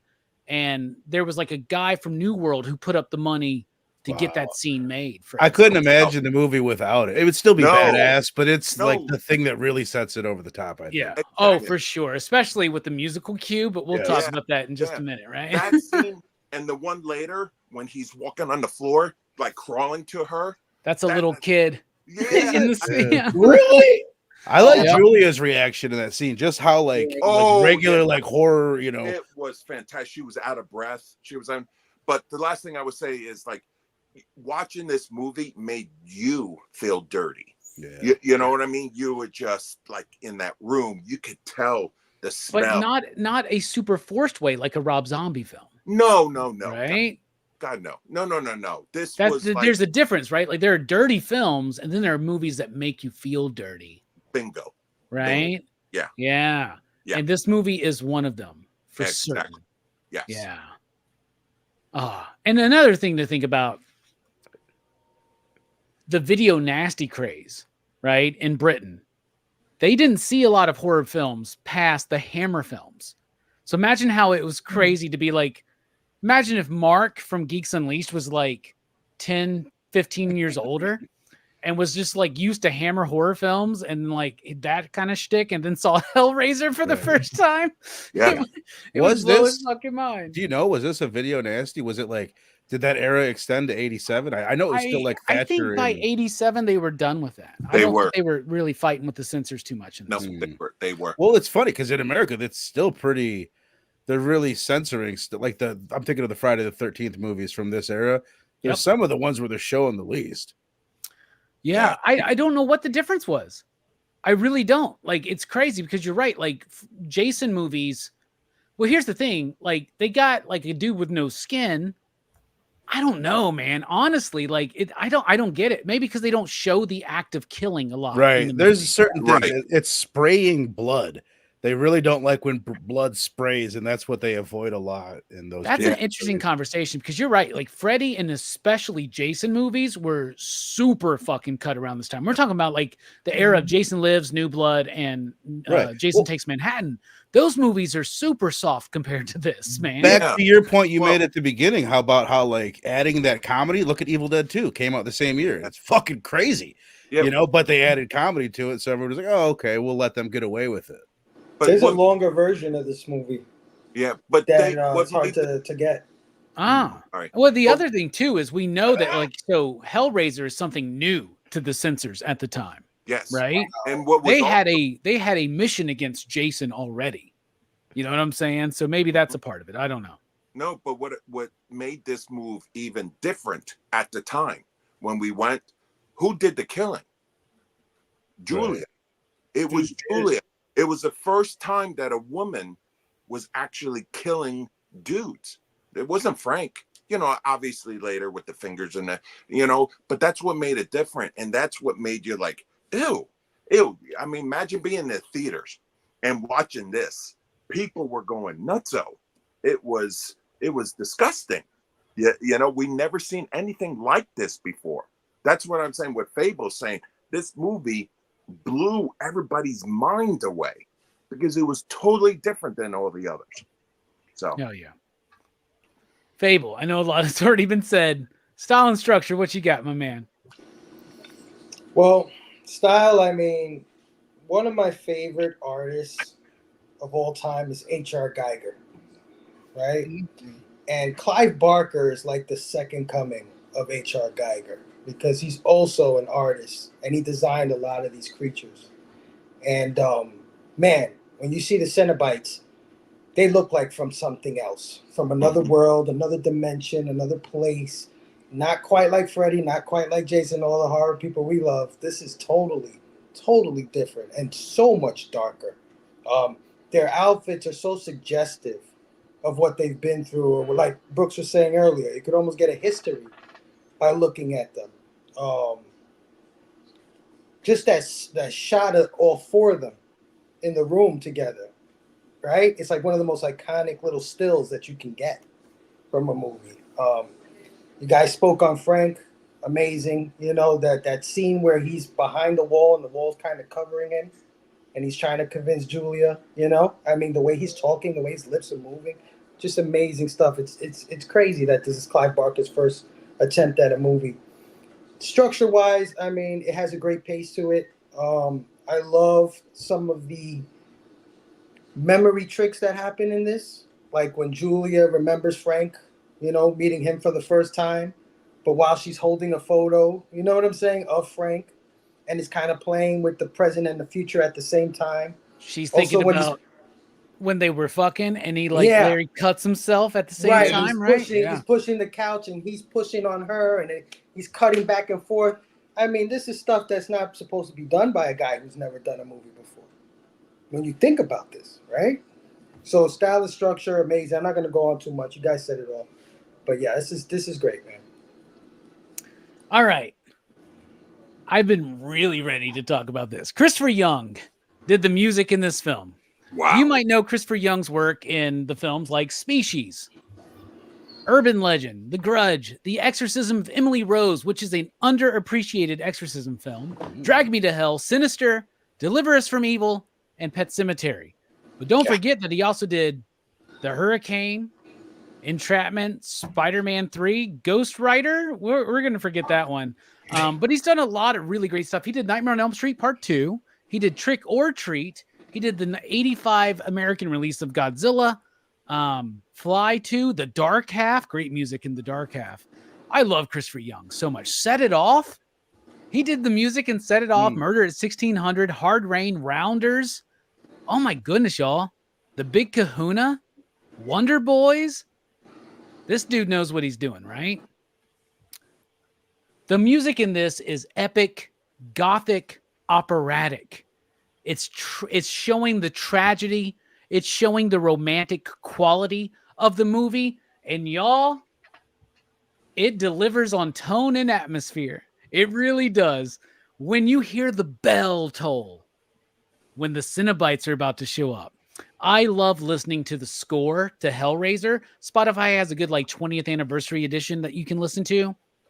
Every time I listen to that score, I'll listen to it while I'm working. I'll listen to it sometime. I don't listen to it at the gym or nothing like that. You know what I'm saying? But when that bell tolls, I know that the box has been solved and they're coming, dude. It gives you the sense of something opening up, right? And when other film scores at the time were being very 80s, right? Very synth heavy and shit like that. And I love those scores or with metal music or punk rock music. And I love Dream Warriors by Dokken, right? I love the Return of the Living Dead score. But to have something go back to, this is what the Universal Monsters and the Hammer horror film should have sounded like. You know what I'm saying? It is epic. It is bold. It is gothic. It is sweeping. It is everything Ron V's doing on Detective Comics right now. It is epic as fuck. Fable, kick us off here. We're going to reverse order. What do you think about the music in the film, my man? This is my favorite theme of any horror movie there is. I'll just say that. It's hard to pick between this and Halloween and The Exorcist. All have memorable themes, but you said it all. There's something sweeping, romantic, gothic, and dark about this score. And when that bell tolls, like you said, that gong, and they showing Frank in the middle of the candles solving the bug, gong, and I'm like, oh man. And you hear that the twinkle of the chains, that clink, clink, clink, clink, them clanking. Amazing. The Amazing sound soundtrack. Design is amazing in the film. This is my favorite theme of any horror movie ever. So I'll just say that. Bum, bum. Yeah. Bum, bum, bum, bum, bum. Bum. Yeah. Did Speaking Danny of Elfman get inspired by this, you think? Maybe? Oh, 100%. Is he who did Batman? Yeah. Absolutely. That was my biggest takeaway. I was like, A year later, he did Beetlejuice. But he's got his own kind of thing because he uses the choir effect, right? You know, all that shit. And he uses that bum, bum, bum, bum, bum. He uses that a lot. But totally. Christopher Young is a fucking brilliant. This is the same. This dude did Set It Off's score. Come on, y'all. Set It Off. When are we doing that on PCP Movie Night? God damn it. That's a good movie. Queen Latifah, Jada Pinkett. The heist movie? Y'all know what I'm talking about, right? Oh, yeah, dude. Hell yeah, I know what you're talking about. In Vogue? What's it gonna be? Because I can't. Was that Blair Underwood's sexy ass in that movie, too? Was it? That was a soundtrack. I remember owning the Set It Off soundtrack. That's good shit. Speaking of In Vogue, Castle, what do you think about the music in this film? Not In Vogue, but the music in this film. The music was absolutely unbelievable. You know, if a music puts you in the movie, that's what this movie did. You know, and not just the scare scenes and all stuff like that. Just scene by scene by scene, the music was just perfect. Yeah, you know, I really, really enjoyed the music. It's one of the rare movies that you think maybe even more of the music than the movie, because the music just, like I said, just pulls you in. Yeah. And it was different. You know, you said it. Back in the 80s, most of it was synthesizers. You know, that's what everybody used. This was totally different. And it was like a breath of fresh air. to see this type of music in this type of movie. So I'm going to be short and sweet and just say it was mind blowing. It was perfect. Yeah, I mean, there's no cheap scare tricks like a Harry Manfredini or nothing, and all props to him and the Friday the 13th score. But when people mention that as one of the greatest horror scores of all time, I get suspicious, right? Because and I love like John Carpenter, Halloween, man, really making use of a theme. Same thing with Goblin and Suspiria, right? Man, there's something about this one. Yeah. Right? Where it's not doing a super memorable, super catchy kind of like theme. Right. It's not doing like a thing to get stuck in your head like do do do do do do do do do do do do or something. It's just doing this fucking shit. But the music is there and all the time. Sometimes we talk about this when we talk about music and film. Well, I didn't really notice it, but it was good. It did its job, right? No, you can't help but notice the music in this film, dude. No. It's a character in the movie, dude. Yes. Right? It carries you to Frank's rebirth. Amazing. Oh my god, Dude, that's that theme. And he bum bum, and it's so triumphant, and then it's just this most like blood curdling. Like, what the fuck is that? I love it though. There's something about it that it only works like artistically because it's stupid, but it's perfect. Yeah. But Robbie said it. I mean, like I said, what was Halloween? The music. It was a synthesizer. That's what they were all using. That's why I said this was they were all totally using different. it because John used it in Halloween, and everybody else was like, I can only pay one person to do this. That's why it blew everybody away. The music was top notch at the time because when people talk about the music in a movie, they did it right. Yeah. It should have won an Academy Award that year, I think. Yeah. Spino should have won an Academy Award in 1987. Verno, that was the best year of your life, bro. It's all been downhill since then. I was what do you think about the music old, in this film? 4 years old. I had my little fucking guitar. You're right. I should have. Well, like we were talking earlier about the budget. This is the first time I'd watched the movie knowing that it was such a low budget film. To me, that's might be the most impressive thing about the budget. That they were able to find the right guy for the right price to give it this huge sound. It's like Family Guy. I know it's a weird comparison, but Family Guy is so dirty and so stupid, but they have this really, really classy score all the time that works perfectly for it. And with this, it's like the movie is so sleazy, but I mean, as dark as the score is, it's also like classy. It classes the whole thing up and makes it epic, makes it ridiculously epic. And I'm glad somebody already mentioned Batman, because there's moments in this that like is so Batman 89 that it's like clearly it has to be influenced by this. So if you don't think Denny Elfman watched Hellraiser, I don't think you understand Denny Elfman. It's like that's it. That's what I want for my next Him, and just look at the artistic approach that Clive Barker has and that Tim Burton has in his movies. Even if Danny didn't know, Tim would have known and said, hey man, maybe something like this, but a little bit more like bouncy. Right. And he'd already done that in Beetlejuice, right? Which comes out this week. So everybody go check that out. Yeah. He was I heard it Boingo Boingo, and then he saw this movie and he changed. He was like, all right, band's over. I'm going to do film scores now. I'm doing Pee Wee Herman, Beetlejuice, and then I'll do Batman, and just everything will be fucking crazy. What about you, Brooks? Speaking of, go ahead. Fable, go I was ahead, just going to please. say that they redid the soundtrack to this movie. I was reading that last night on Amazon. They give you fun facts and trivia. He had a local band that he liked do the music for this movie, and then they changed it. Oh no shit! Oh, that's right. I remember that. That's all. There's like a whole section in the Blu-ray about that. There was a whole new script or a whole new score that was like 80s rock. And they driven. dropped it as an album, and it's one of the most rarest albums. People seek it out. You can actually listen to it online. It's way better with Christopher Young's score though. Dude, I totally forgot that. Dude, Fable, thank you for bringing that up, man. Coming I through totally with fun forgot facts. That. Yeah. Fable's Fun Facts coming very soon on One Collection Down. Go vote for Community Builder. Come on, y'all. CBC Awards, let's go. Speaking of CBC Awards, another first-time nominee is Brooks. So, Brooks, what do you think about the music in the film? Did you notice it? Yeah, I actually really like the theme of this movie. I like that kind of like lilting. It sounds like almost like a soap opera music in a way. Which it's very soap opera-y in parts, right? Yeah, because like this movie does have that kind of trashy romance novel kind of It hinge does. to it, with the whole Right. affair between her and Frank, With and like how bangs. sleazy it is, and Yeah. how like With bangs in the mullet. yeah. So yeah, I think Not the bang. a good score, pretty good. Fuck yeah, it's great, dude. It's great. What about you, Jelani? What do you think about the music in the film? Boom, boom, man. There's so much like head canon for me thinking about how this music was made for this movie. Like he was just watching it. He was like, "Yeah, this will go here. We'll put this here. We need to put that bell." It's fantastic, dude. Yeah, everything you guys said is. It's one of these.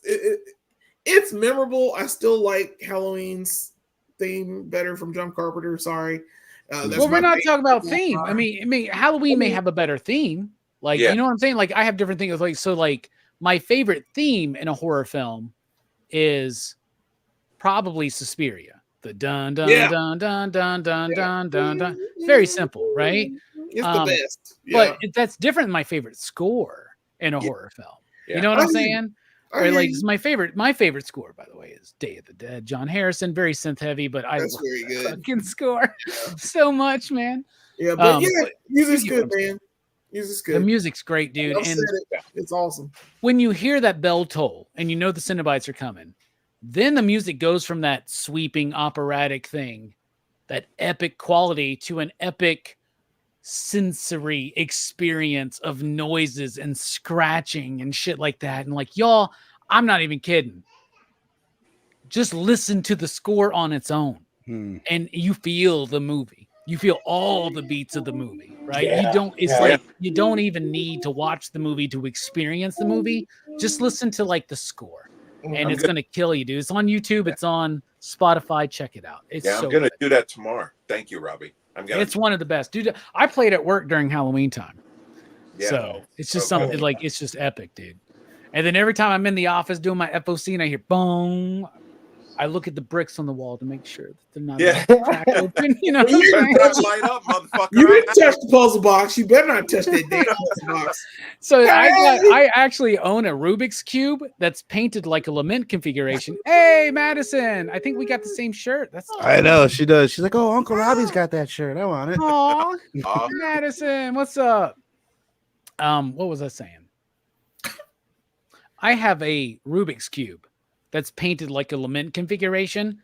I ain't never I've never like fucked it up. I'm just like, it's just, there's actually a part of me that like would like to do it and try to solve it again, but then I'm like, no, fuck no. No. we're just That's gonna right. leave that. We didn't even touch on just how amazing the design of that thing is. Yeah. Oh, it's amazing, yeah. dude. Yeah. Yeah, the lament, and it's not even called that in the movie. I don't remember if they call that in the No, they I don't feel call like this in the the short third story, they fourth one. keep referring to it as like the guy that designed it, the Lacharic. It's like some L word that isn't lament configuration. The guy's name because that designed they explained that in Bloodlines, right? Because that's Yeah. the character Bloodlines. that Adam, what's Yeah. his name from Parks and Rec? Adam I mean, Scott. Adam Scott Right. plays, right? He's like Lamach or something, like Yeah. Lamont or something like that, right? He's the But French it's his guy that designed configuration. it back in the middle in like Yeah.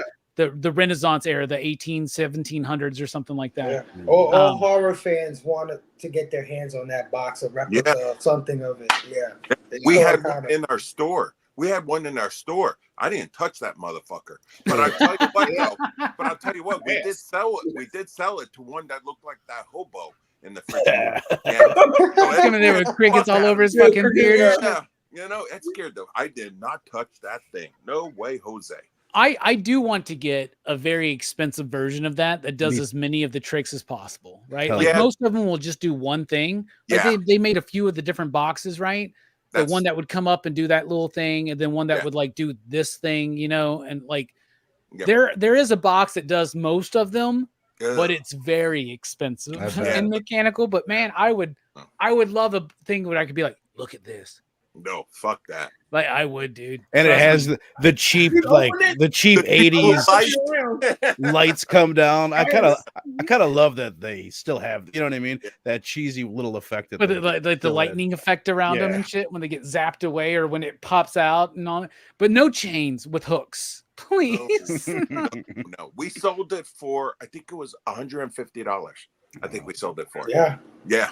Those are expensive, man. You go to a horror con, there's tons of them out there, but like Yeah, I bet. some of them only do certain things. Some are made out of wood, but you know, the This good one was ones just- that look like screen accurate ones that Forget do that. like the mechanical moves, they're very, No very way. expensive. If that was going, I'm gone. Like I said, I got a Rubik's Cube version of it, man. That's the best I got. Yeah, Ouija board, get out of here, Ouija board. Lament configuration. I played with the Ouija board before I fucked with the lament configuration. Get the fuck out of here. You I'll crazy? say- you can get a lot of like, I mean, just looking online real quick, from like $20 to $35. A lot of them that, you know, they look okay. They look like Yeah. the box. I don't know how, you know, they don't cool move they and are. shit. Yeah, is I don't what I'm know. saying, Moves, right?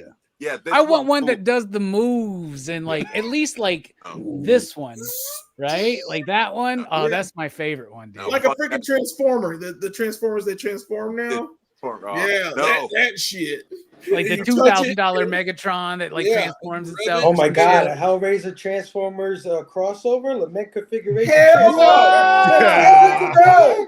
Spilly would be like, "Don't you change that shit? Don't you No. fucking No. transform that Dude, shit." I No saw brainer. it in our store when it, because I wasn't there. I Pass. almost shit myself again when I saw that sucker. No, thank you. All right, this movie's got layers of themes, as we've all discussed. In particular, Brooks mentioned that, right? Layers of meanings behind this movie. It's like the lament configuration itself. You keep shifting and changing and doing your little nipple twirl, and you're going to wind up with a new meaning behind this movie. Jelani, what's this movie speaking to you? We have now way succeeded the actual running time of this movie, by the way. Yeah. Basically, yeah, don't play with puzzle box, first of all. But yeah, never play with those damn things. They're fucking awful. But Mhm. on top of that, it's exceeding your limits Right. and actually like going further than your expectations. Trying to find something to fill the void might not always be the best thing. And that's why I say Frank is my favorite character in this movie, because he is trying to find that next level of things, which is sexual, which is highly erotic for him, but it's also he wants to find that pain and pleasure balance. Yeah, it's about And experience, right? he wants the experience of it, but then to do that, he needs to open a portal to another dimension so he can get torn apart. Now, I'm pretty sure he didn't expect that to happen, but he went in thinking that it was going to show him that balance. And sometimes you do need balance, but not to those extremes. I think Frank was a shithead to begin with. I think he's killed some people prior to this. I think he's done some shady shit, you know, I think he once shit himself in a theater. Yeah, he shit himself in the theater and kept it. Like he kept it in his pants for a few weeks. Made people start throwing up around him. But It makes girls, yeah. it But makes this girls movie are get a like gnarly heading towards reputation. him. Yep. Julia's like all on that D, knowing that he shit his pants. She does not care. She Fuck, man, I tell you one thing, and you do this. Yeah, it's pretty much ruined. It's Now like, you're the dude. You're the dude that shit his pants at 17 to us now, John. Just so you know. I like you even more for it. Let's make that clear. fair enough. That's a But yeah, positive. You That's can- vulnerability, man. There's something Frank lacked. Jesus. But yeah, It's about a pushing those different- boundaries, though, right? Of experience, of pain and pleasure, right? Trying to reach for Sure. more, right, Jelena? You want to be more than what it is, and then you get, well, when you ask for it, you know, You get more than you bargained for, right? that's right. And this reminds me of the remake of Hellraiser, where Yep. the guy, I forgot what he wanted, but like every 2 seconds, like the thing like turns his insides. Dude, it's out. so fucking awesome, And man. he wanted one thing, and it was like he wanted peace or some shit. I forgot what he asked for. And then at the end, he becomes the cross. Like he comes out and then they like tear him apart. I forgot what he I asked love the It's I like love the way they fleshed experience. out the lore Yeah. in the new Hellraiser. Yeah, movie. yeah, yeah. So I it needed to pulls all rewatch that. I liked it at the time, but yeah, this has Oh, got it's me really wanting to rewatch it. I liked Yeah. it then. It's I not don't bad. think Brooks has still seen it, right? Yeah, I haven't seen the new one. The Yeah. Bro, you need to, man. I give it a 4.5. That movie is Yeah. a 4.5. That movie, yes. It's pretty decent. Like I have problems with certain stuff in it. Like I think it's the second The best Hellraiser Friends. movie. Yes. It is. It's not as Um, sleazy. They drop a lot of the sleaze. No, Yes, they do. You keep saying sleazy. Anyway, but I she love was that word. kind of hot. Am I the only She one was who think that she was hot? yeah, all right. Who are you talking about? The main character. I liked her as a character. She was all I right. thought- She was likable. I She was thought Pinhead was hot in the movie, honestly. I thought the friends. I thought the friend. I thought the And then friend there's was like good. the scariest Cenobite ever, the one with the lungs, with the weird. yeah. Oh, oh my god, that Yeah, fucks crazy. me up, dude. How Ugh. we talk about that movie. It's absolutely insane how that movie Love it. changes a lot of like theories and things about how the limit configuration works and all this You stuff. have But chosen watching this a one better on top way. of that, Yeah. the experience, what you ask for is what you get, but it's not what you expect. And that's Monkey's what paw. Frank is going through. Yep. It is the Yeah, best it's a little experience. monkey's paw, a Yep. little bit. All right, Brooks, what about you? What do you think about the meaning of the film? What's it saying to you? I think like a main theme of this film is that you can't run away from your sins. Like it feels like Frank was meant to solve the cube because, like, you know, not only was he looking for this like new sensation, but he deserved, you know, what he was getting. I think that's why like the Cenobites are so like they have such a raging boner to get Frank back that they're willing to let Christy slide, because to them like Kirsty is like, you know, she doesn't have the sin in her that Frank has. And I think that's part of what the Cenobites, like, you know, are looking for. Like, they're looking for people who want it, you know, even if they don't, like, you know, think they want it, you know. And I think, like, even Frank, like, at first, he's like, he kind of talks with it about the Cenobites, so the kind of like, they've shown me things, man. So, like, it's like he's kind of into it, but, like, at the same time, he's wanting to escape. He's licking his lips at the end. So, yeah, he's kind of digging it. It's like the Cenobites are like, they've like taken it to such an extreme that, you know, like it's become mundane for them. Like sin is boring, you know, debauchery, all that kind of stuff. It's just like, you know, tame to them. Like they're looking for the newest thing. And like, you know, it's like when you do bad things, you know, you're supposed to like, you know, you're supposed to get some kind of comeuppance for it. And I think that's why, like, you know, like Frank was one of the people who was destined to solve this stupid cube that like sends him to like a leather daddy torture dimension. It's always been his, right? Yeah. But I don't want everybody to think Brooks is too prudish here, man. Not like any of us here has never fucking tightened a belt around our necks to get off, right? Anyway, moving on. I love my leather daddies, dude. They're great. I think you're off the hook now, John. Leather Daddy was my nickname in high school. You were the gift in the box, weren't That's you? really funny because in high school, Verno's nickname was Leather Daddy Jr. So why don't you tell us what you think the theme is to you, Verno? Leather Daddy was actually the name of my belt, but let's just move on. It was, I would say there's a lot of themes. That's one of the most interesting things about the movie. There's the whole demons to some, angels to other bit, which I haven't seen a lot of Clive Barker stuff, but in Nightbreed, it's a big part of it's too simple to say don't judge a book by its cover, but like there being nuance to it, where we're the bad guys, where you assume the bad guys are by the end of it, you're like, maybe they're not the bad guys, maybe there's more to them. But the other big thing, because obviously it's about the Frank. Cenobites are indifferent in the film. Honestly, they're like an indifferent. They're like presence judges, yeah. Like Pinhead yeah. specifically is like a judge. No time for argument. You know, it's very bureaucratic. You called us, we got to come. Like we have a role to play. Compassionless too, just like they don't really care either way. But the other thing, not just like Frank reaching beyond himself, but to me, like I'll look at it as like it's like one of the most fundamental elements of human nature. It's what sets us apart from the animals, is that we're never satisfied. Like that's the thing that, like, to me, it's like, oh yeah, that's what is happening in all of our minds all the time while we're never really satisfied. And that's why we have civilization. That's why we built shit. You know what I mean? We're the only species that looked around at everything we had and was like, this is great and all, but it could be way fucking better. So that's kind of what it gets down to at the core, is just us trying to reach beyond nature and to like, manipulate that. And it just never, the natural state of humanity never being enough. And that's what's going on. That's what we're all fucking doing all the time. What if we had electric lights and Right. TV and computers and like instant access to everybody at every time Well, and like saying, blah blah blah? Some comedian like, how crazy, I want to talk to a motherfucker that's not here. It's like, that's a crazy thought to have. What if it was bright at night? Like that's a weird thing. I don't think a lion's ever thought that. Like, you'd be way What cooler. if demons came to like fucking like masturbate us to death every time if we solved a puzzle box? Oh, that's a Tuesday night to me.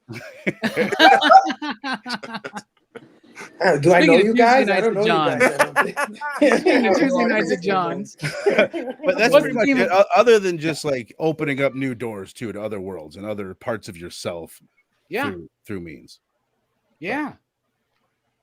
Fuck That's yeah, it. dude. That's what I got. All right. Speaking of John, why don't you like fuck? I've lost it. John, what do you think the movie's saying to you? For me, it was like the main thing was be careful what you wish for. I think that's the main thing. With Frank, be careful, obviously. With Julia, same thing. Even with Larry, be careful what you wish for. Because in the beginning of the movie, they made you think that they had an argument or something, something going on or something like that. So he wanted the perfect wife. So be careful what you wish for. That was my certain thing. But did you guys miss, like, when she had sex with Frank? It was on her wedding dress. Oh, we didn't miss that. Yeah. It was very painfully obvious. Yeah. But that was the thing. And also exactly what Verna was saying is that I think like what he wanted, the pain and pleasure, it was like a drug. And then when you take drugs, it's never enough. You're always looking for that next high, and you never get it as your first time. I don't know. That's what they tell me. But that's what it is. And I think that's what he was doing too. That was the two things that made me feel. Be careful what you wish for. And like Verno said, it's never enough. Yeah, for sure. What about you, Fable? What's this movie speaking to you? I mean, I think all these guys said most of it. I would add on, giving into your innermost desires, following them a little too much, not taming yourself in that respect. Frank, he was looking for that extra sensory, and it ended up dragging him to hell. Literally. Yeah. Even down to the daughter, she was searching for independence. Right? She was like, I found a room. And he's like, no, you can stay with us. She was like, no, fuck that. I want to stay in my room. And I want to have sex with weird guys that put cigarettes in their mouth. If it's that easy, Jesus Christ. Yeah. You know what I'm just You've all realizing? been I trying used way too hard. to do that party trick all the time, but I don't think I was trying to pick up chicks with it. Let me just Are you fucking for real, Verno? Yeah, I used to put out cigarettes on my tongue all the time. I'd light a whole fucking book of matches. You did the crow? I needed attention really bad. The crow, and then after you did that, fire it up. That was you. Huh? Yeah, man. We're all getting a little bit too honest tonight, aren't we? Too honest tonight. Yeah, TMI. It's Hellraiser, man. It's Hellraiser. It's reading out of us. But yeah, Julia wanted a real relationship, and she ended up being a fucking killer behind it. And Larry wanted, like he said, the perfect wife, and he was willing to be oblivious to Julia, because you can't tell me he didn't fucking suspect that Julia was freaking weirdo like that, right? He knows, but he's kind of spineless, right? Because he won't even he doesn't even want to. He doesn't even feel comfortable watching boxing around her because it brings out too much of that nature of him, right? Yeah, it hurts me so much. It's When like, he cuts his hand, he's like, oh. That scene was weird. Yeah. So giving into your desires and everything these guys said, I think they all hit it. So I'm gonna tell you this: if I cut my hand like that, dude, I'd be freaking out too, man. Like, I'm not even kidding, dude. Like, I'd be fucking about to pass the fuck out. I'd be like, Girlfriend, help me, please. I've cut myself. Save me. Yeah, and when he's doing that, it's like, you ass, this is exactly what she doesn't like. Like, she doesn't Yeah. like this shit. Yeah. Yeah, That's why you got to be a Frank in the sheets. Yeah. That's right. You almost said to him, like, shut the fuck up. And She like, wanted a bad boy, but she Yeah. settled for the sad boy. And she was, this is the funnier part for me. She actually like still had sex with like Frank as Larry. And I'm like, she's Oh. okay with that? Like she's just That had to be very fucking weird. that was weird for her. Yeah. It was so funny. I don't So know. I think everybody has really hit the pin on the head Ba-dum-bum. tonight about that. Mhm. I think the movie, I mean, it's got a lot of themes, so many little things we could pick out. To me, the way I would put it is the dangerous nature of desire, right? And it's not that desire is bad inherently of itself. Desire, ambition, passion, these are things that make We life need. worth living. Yeah. You know what I'm saying? To be desirable, to desire your partner, or partners, right? Like to be passionate about your life and the things you want, to be ambitious, to reach for more. That's human nature, and that's a good human nature. Mhm. But there is a balance that needs to be maintained. Mhm. And so you have Frank very obviously pushing the boundaries of his desire for experience, right? To very crazy positions. You have the obvious metaphor for drug addiction, alcohol addiction, sex addiction, like all these kind of addictive personality traits. That's what this is about too. It's because John, I mean, I'm there, you know, I've been there. Like, it's like when you push more, you want more of it. You know what I'm saying? And you're not going to get anything better out of it, right? What's actually better is just living life and being you and being connected to people, right? Yep.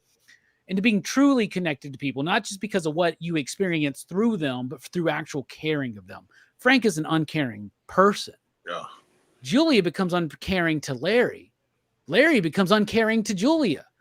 Larry only wants what he wants out of Julia. You know what I'm saying? Like, I'm not saying anybody's perfect in this fucking movie.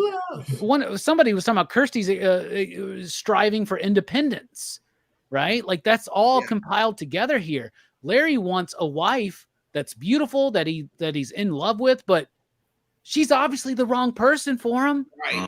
You know, if She you're trying to is have sex with good. dudes, yeah, I'm brother Frank. If you're having She sex with looks that like sweaty, she's smelly young. ass dude on Yeah. your wedding bridal dress, Yeah. She ain't the really right looks like one. she's cheating on him. Like, yeah. she was So it's like, about like I the do. dangerous nature of desire, Yeah. but it doesn't mean that desire is inherently bad. Hmm. Like, Kirsty's desire for independence is very fucking cool, actually. If she was so independent that she wasn't there that weekend, her life would have been fine. Instead, she winds up fucking marrying some fucking dude who like kills her because he's like cheating on her all the time, and it's the fucking the insurance guy from Oz.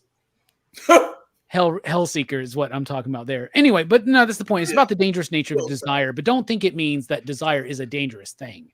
But it just means that ambition, desire, passion, the drive to move forward to get more, there has to be a balance maintained with that. And that balance, I think, is connection, right? And that's something that Frank didn't have, Julia and Larry didn't have, and Kirsty didn't really have that with even her father towards the end, right? She had a connection, she cared about him, but it wasn't quite there. So that's what I think. It's about the dangerous nature of desire. The way to balance desire is with actual connection. Stop being selfish. It's not just about you. Desire isn't a bad thing, but in the hands of Clive Barker, it could be a very twisted thing. Hell yeah. All right, it's time to rate the film. You out there in the chat, thank you for bearing with us. We've gone 2 hours on this fucking movie, and I think it's well-deserved. I think we did 2.5 hours on 10 Hellraiser films. Yeah, that's and I feel way better doing 2 hours on the one. So, Jelani, out of 5, you digs, what do you rate it? You out there in the chat, follow along. I'm pretty sure I'm going to give the same rating I did when we reviewed them last time. This is clearly a 5. This is a classic on a lot of levels. I didn't watch it till like I was much older, but it's one of those movies that if I had seen it as a kid, I'd have a problem. I would have problems now. I would not be a leather daddy, but there'd be some problems going on. It looks great. It sounds great. The story is somewhat solid. You know, you play with a box and somebody comes get you. That sounds like life in general. Yeah, it's yeah. That took like way too long. It took you long to get it, huh? But it is what it is, and that's life. That's exactly how life goes. That's what Frank Sinatra was talking about, man. He was talking about Hellraiser. Hell yeah, That's life. that's what 5 people you say. digs. A perfect score from you, Jelani. Yep. Hell the fuck yeah. We didn't get that during the Paranormal Activity. We haven't really gotten that yet on PCP Movie Night, have we? I don't think so. Not yet. I think that I'm might be. open- Was that I'm a first open 5 to that. score for Horrorfest 2024 on PCP? Yeah. I think it was. Yes, it is. Yes, it is. Hmm. We were talking about this last time. It was like, we haven't given a 5 yet. I think we're gonna break it on Hellraiser. Yeah. It's we broken. Fuck You're yeah. welcome. Oh yeah, I did say that, didn't I? What about you? Thank you for remembering that fable. Brooks, what about you? We got a perfect score from Jelani. How about you? Yeah, I'll give this one a 5 too. Like it does have its faults, but like I think it's where it shines kind of like overshadows any faults it has. You know, it is like a great atmospheric horror movie, and like, you know, it's definitely different than a lot of the kind of horror movies you would get in its era. It's not a slasher. It's a little more, you know, it's a little more of a thinker. But yeah, like not perfect, but still, like, you know, I still think it is perfect, you know, for what it is. Yeah, 100%. What about you, Verno? What are you thinking? Pretty much right there with Brooks. Not perfect, a little rough around the edges, clunky in moments here and there. But what it does well, it does so fucking well. It does way better than most movies. One of the best horror movies of all time. An easy 5. Fuck yeah, I like the way this is going. What about you, Spillio? What are you thinking? Well, I'm gonna give it 5 for 2 times. 2 times. When I first saw it in the beginning of at 87 was obviously a 5. Watching it again, yes. Was there faults on it? The one thing that bothered me was, do you remember when Kirsty was like hiding from Frank? And then like one room, Yeah. and then she gets out, and then she just stands there and like breathes she could have just walked and right cries. out. But you know, like Verno said, there was a little things here and there, but the overall masterpiece. Love it. 5. Yeah. All right, Fable, what you sitting on? Oh man, it's easy 5 for me, guys. You know, when I saw this back in the days, and like I said, I was a big fan of Freddy, Jason, and all those guys, and I saw this, I was like, this is a cut above those movies. Like you said, it's a more adult tale, and it's way more layered. I mean, Nightmare on Elm Street is pretty creative and layered itself, but this one's just a cut above to me. And I argued with people for years about who the best horror, you know, guy is, saying Pinhead. And now I'm so glad that so many years later, so many people have caught up and are finally giving this movie its freaking due. 5 all day. Hellraiser 1, man. Hell yeah. All right, for me, it's a 5. It's a 5. Come on, y'all. It's one of my favorite horror movies of all time. I really fucking love this movie. The cinematography is amazing. The pace of the script is amazing. It is rough around the edges, like we've all talked about tonight, right? But it doesn't matter. As clunky as I think the engineer is, it doesn't fucking matter. Because what works in this movie works better than it works in any other movie of its time, or just before or after, right? Of its time. Like, it's just blowing my mind, right?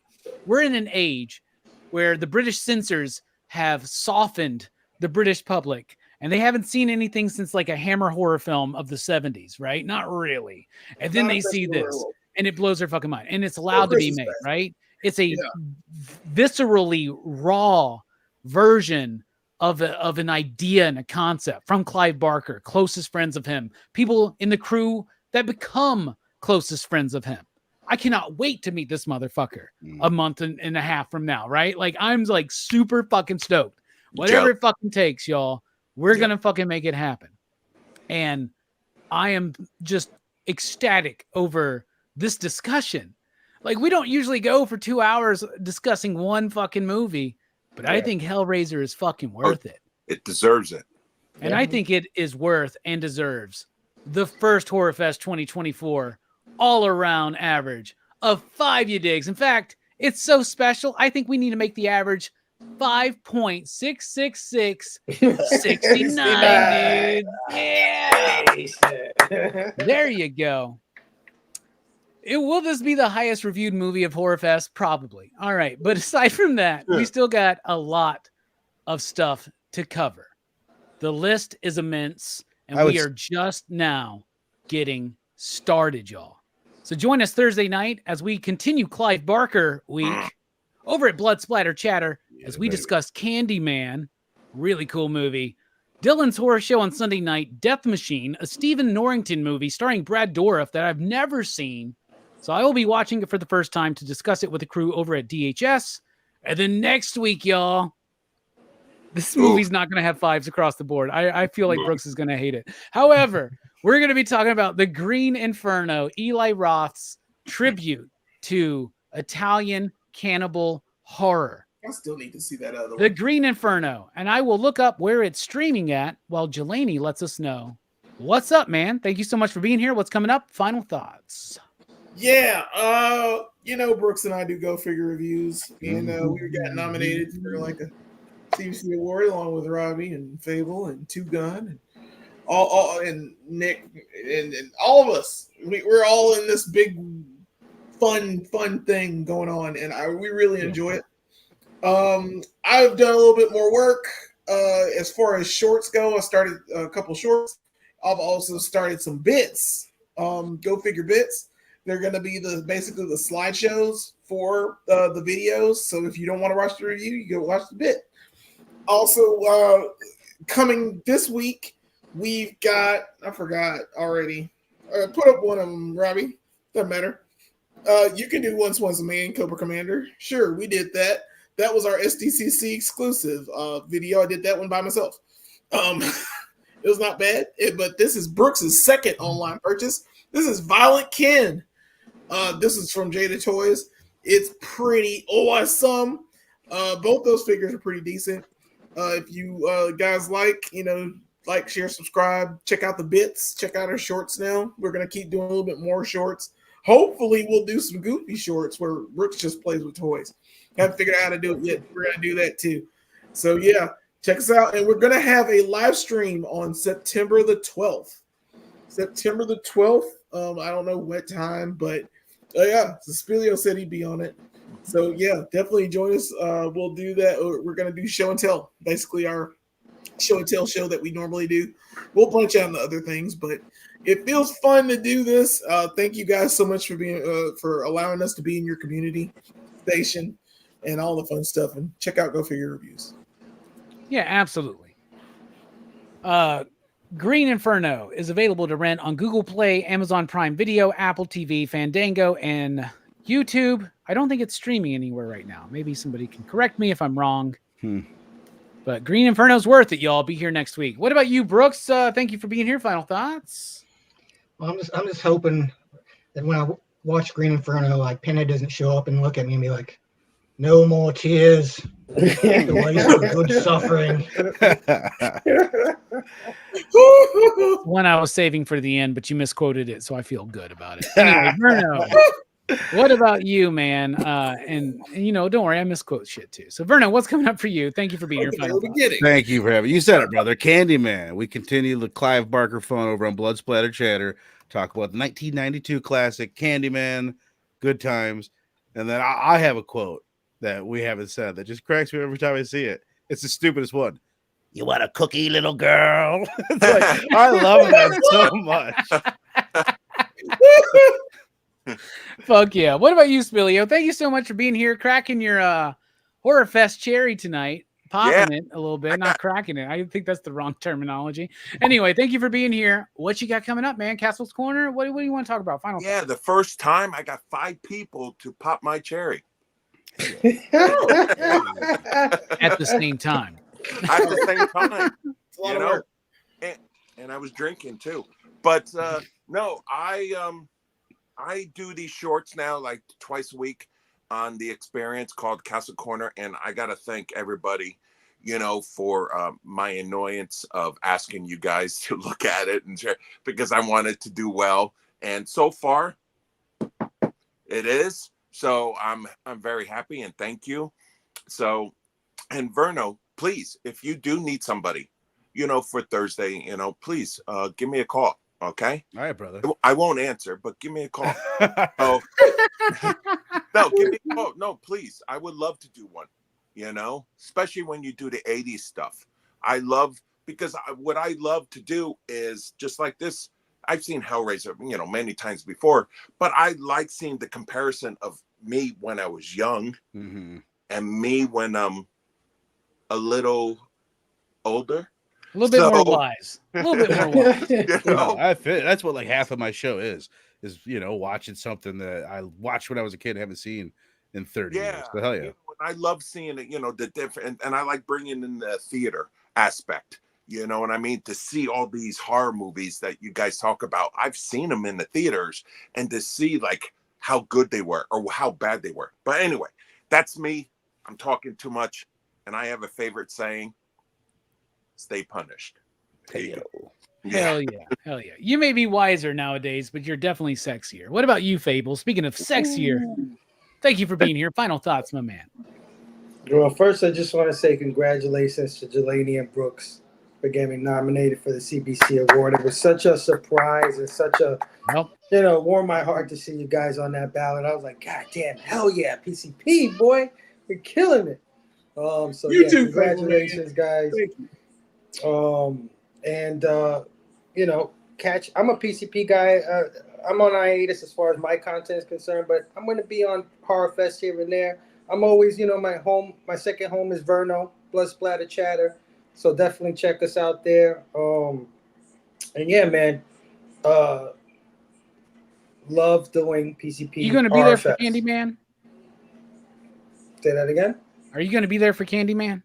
I am there for Candyman, my friend. Fuck yeah, yeah. That's gonna be a fun chat. So thank you, Robbie, also for creating this festival of horror. Yeah, that we all enjoy, and congratulations yourself, my brother, on all your nominations, man. Yeah, well deserved, guys. This community, the whole thing, fucking awesome. I tell you, beautiful. And I am comedic, god damn it. Okay. So you were laughing. Yeah. I'm comedic. Listen to my segues. All right. We talked about cum tonight and all kinds of stuff. Fuck. That's what I was just thinking. Come on. You got the headphones on. We're good. Y'all check us out, Horrorfest, throughout the rest of the week. Y'all, we're not, like I said, we're not even fucking started yet.